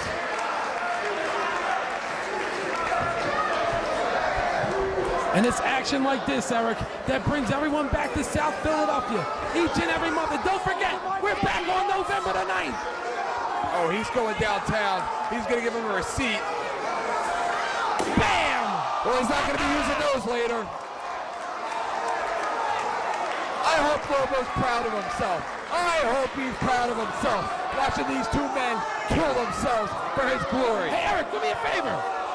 Run down and grab that dollar bill off his head for me. I'm sure you can use it down in Atlantic City, can't you? Or at the massage parlor. Oh, I'm sure. And now Justice Payne retrieves the barbed wire bat. Oh, it's over now, Eric. You know what he's going to do with that bat, right? All that's left is that title belt. He's going to hit him with it. And that's a bold prediction. I told you I was psychic. Justice Payne follows through the World Heavyweight Champion. Power. Oh! Just decides to throw him stomach first. Right onto that barbed wire bat and that steel ladder. And again, John, you don't become the World Heavyweight Champion in Combat Zone Wrestling 4 times by accident. You are that damn good. He's setting up that ladder. That's enough, John. He's going to retrieve that belt. He's going up to retrieve that belt. That's it. It's over. The champ feels like he's beaten Nick Gage enough. That ladder does not look too sturdy, John. Champ going up. This is the first attempt in this matchup. And this third fall to go after that World Heavyweight title. Nick Gage caught him. Excuse me. The champion hits the Nick Gage floor. has an opportunity to set that ladder up and grab that world title belt. He certainly does. He certainly does. That the time is now. The time is now to find out what means more to Nick Gage. That title belt or finishing off his rival Dewey's telling Justice him. Payne. Dewey Donovan's telling him now is your chance to grab that World Heavyweight title. Nick Gage, maybe he's not sure of his whereabouts in that ring, Eric. Nick Gage is not sure whether he wants to follow through and finish off Justice Payne or go for that title belt. Justice Payne has not moved. Nick Gage setting up that ladder. Dewey Donovan now getting a table, sliding it into the ring. The champ still out on the concrete. Nick Gage maybe wasted too much time, Eric. That ladder does not look steady, John. He's had time to grab that title. He could be the new World Heavyweight Champion by now. Oh, absolutely. But no, he has wants wasted a to lot of inflict time. more pain on the champion. Can you blame him? Maybe try to Can end you his blame career. him? Can you blame him? The man was handcuffed and beaten within an inch of his life by 2 chairs, courtesy of Justice Payne and Steve Rives back in February. Can you blame him? Right. Justice Payne now rolling back into the ring slowly. Nick Gage setting up that table. And again, one has to wonder, John, the longer this match goes on, the more Justice Payne finds himself in a vulnerable position. Will some kind of an insurance policy pop up again here tonight at Beyond the Barrier for Justice Payne? Uh-oh. Nick Gage trying to get this crowd behind him. Obviously the fan favorite here tonight. The champ Justice Payne's been through so many. Wait a minute. The lights are out. Oh, the lights are out. I can't see a damn thing. What's going on? I can't see. What the hell? I think I see somebody climbing that ladder. Who is it? I can't see a thing. Somebody turn on the lights. Lobo can't even afford to pay the electric bill around here. They shut the lights off at midnight. What's going on? Can't even afford to pay the bill. I don't know what's going on around here. Hey, who's that? There's somebody retrieving that belt. There's somebody retrieving What's that going belt. on? Somebody's got the belt. I don't know. If Lobo would pay the bills around here, we can see what's going on. My check's clear. Somebody turn on the lights. Somebody have a lighter, a flashlight, a pen light. What's going on, Eric? I don't know. I'm as clueless as you are. And that's a first. The title's gone. The title's gone. Did Justice Payne retrieve it? Does Nick Gage have it?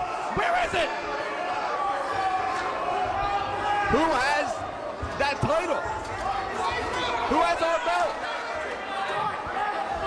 Wait a minute, Nick Gage unaware that title belt is missing. He's climbing the ladder He has no idea. The lights were out. as if it's his chance, his opportunity to win this this matchup, he would become the new champion. He would have won. He just knew.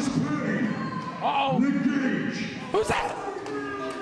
There's only one man who should be accepting the open challenge.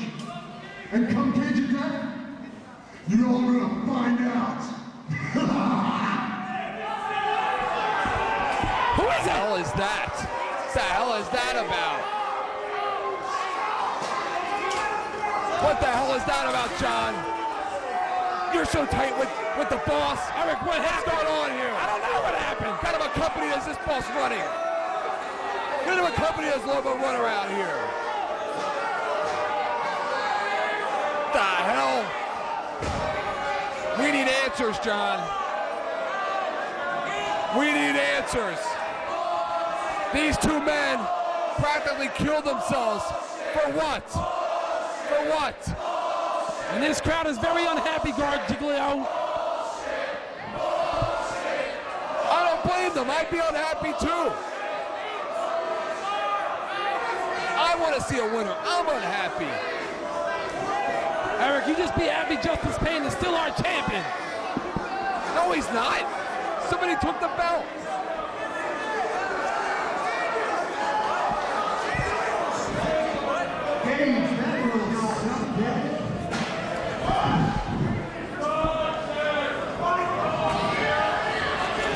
The hell is that?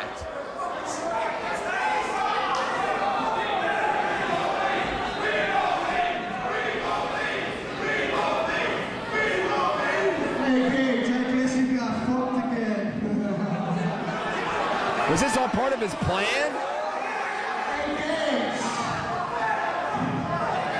Looks like you'll never get that title, will you? Once again, who's the bucket, man? Oh, wait a minute. Bam! He's the effing man. He's the effing man. Who's the effing man now? And this crowd of South Philadelphia is on their feet, Eric. Everyone!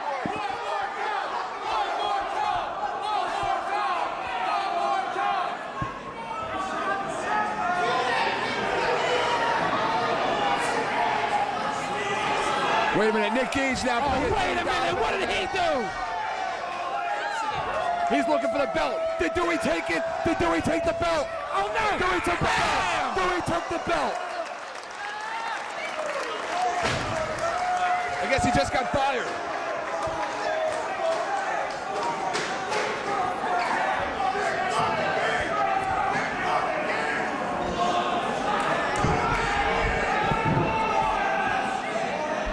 Once again, what kind of bullshit is that?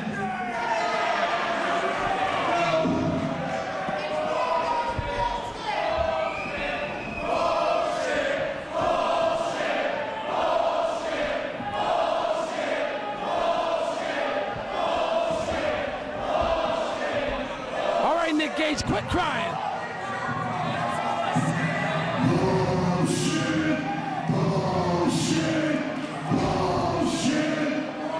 Oh, what is he doing here? That's Zandig. He came through the front door. Did he buy a ticket? We've already seen other ex-employees come through the front door tonight. It's bullshit. Once again, Lobo, you come up with some shit like this. He's got a point. I told you it's all Lobo's fault.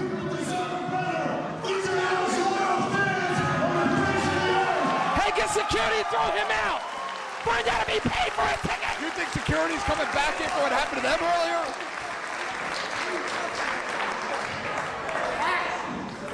Who's got the fucking bell?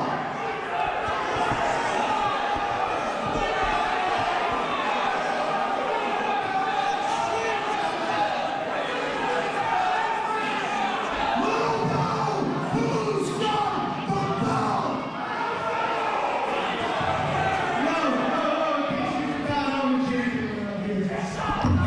Is he out of his mind? Is he instigating Zandig?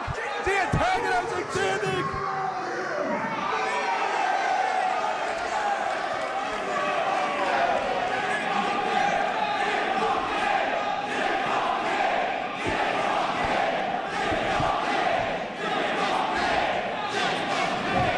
mean, Eric, Justice Payne's never been beat for that title. I believe he was beat 3 times for that title. 16 calls tonight. I was sitting home with my kid, kicking back, relaxing, getting ready for my match at Cage of Death. Logo, which you will give me, whether you like it or not. I got people retiring. I got people hurt. Somebody got fired tonight. And now this. Lobo, you are destroying the company that we built.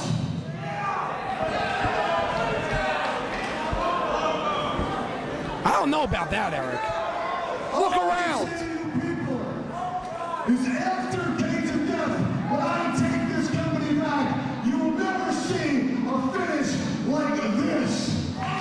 Thank God for that. Thank God for that. And hopefully we'll never see a color commentator like you around here. You will get a shot at that title, no matter who the hell has it, after Cage of Death. No! Who's got the fucking belt?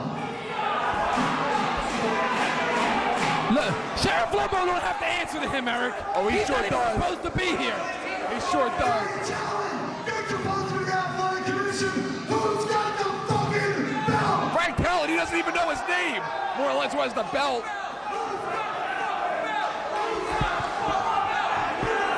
Where's security when you need them?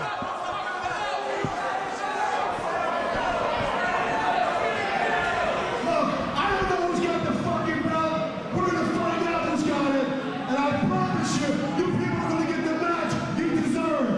But I gotta get on to something else right now. The most disturbing phone call I got tonight.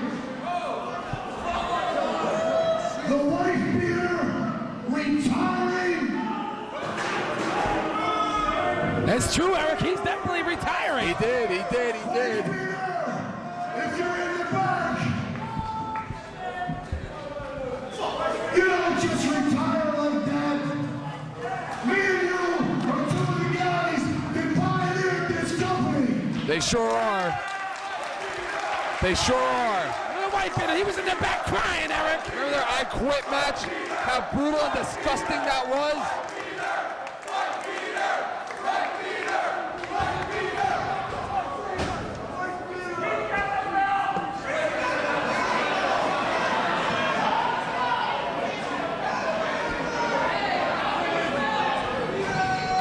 Peter,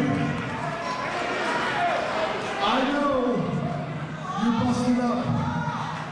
I know you spilled buckets of blood for these people and many other people all over the world. I know. I've been there with you. I spilled the blood. Me and your blood, you know, is inside of me. Inside of you. Me and you are the same. We're both busted up. But we both have been here for these people from day one. I know it's a hard road. I know you're beaten. I'm beaten. But the way you went out tonight is not the way that I think the wife beater should go out.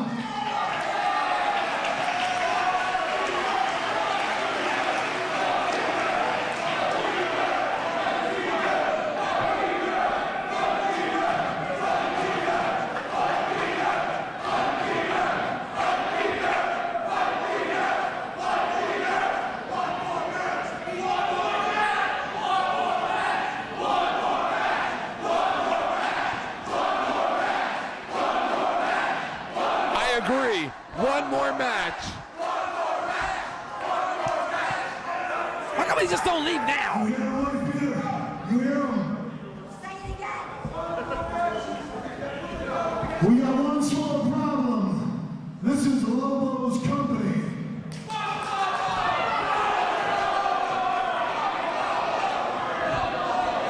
So here's the way it is. White beater, if you want to have one more match, Some of you people are gonna hate me for this, but it's the only way it can be done at this time. On October 26th in Dover, Delaware, where there's no fucking rules, there's no athletic commission, there's no fucking promoter 5 blocks up the street, there's no promoter up in North Jersey to stop it. Let's me and you tear it up one more time in this ring the way you and I will run. My God! Dover, Delaware will never be the same. Without the Tournament of Death was sick. You have not seen anything yet. The matches that these two men have had, the wars, the blood that has been shed. That's the deal. Fuck Lobo. For the 26th, fuck whoever's got that belt. And if you want to see the white beater go out the way I think the white beater should go out, me and white beater in a match that quite frankly never ended a couple of years back. And white beater, Max Mack, and some of you people might remember it. I quit match, John. I quit match. And the white beater never quit. He never quit. You never quit.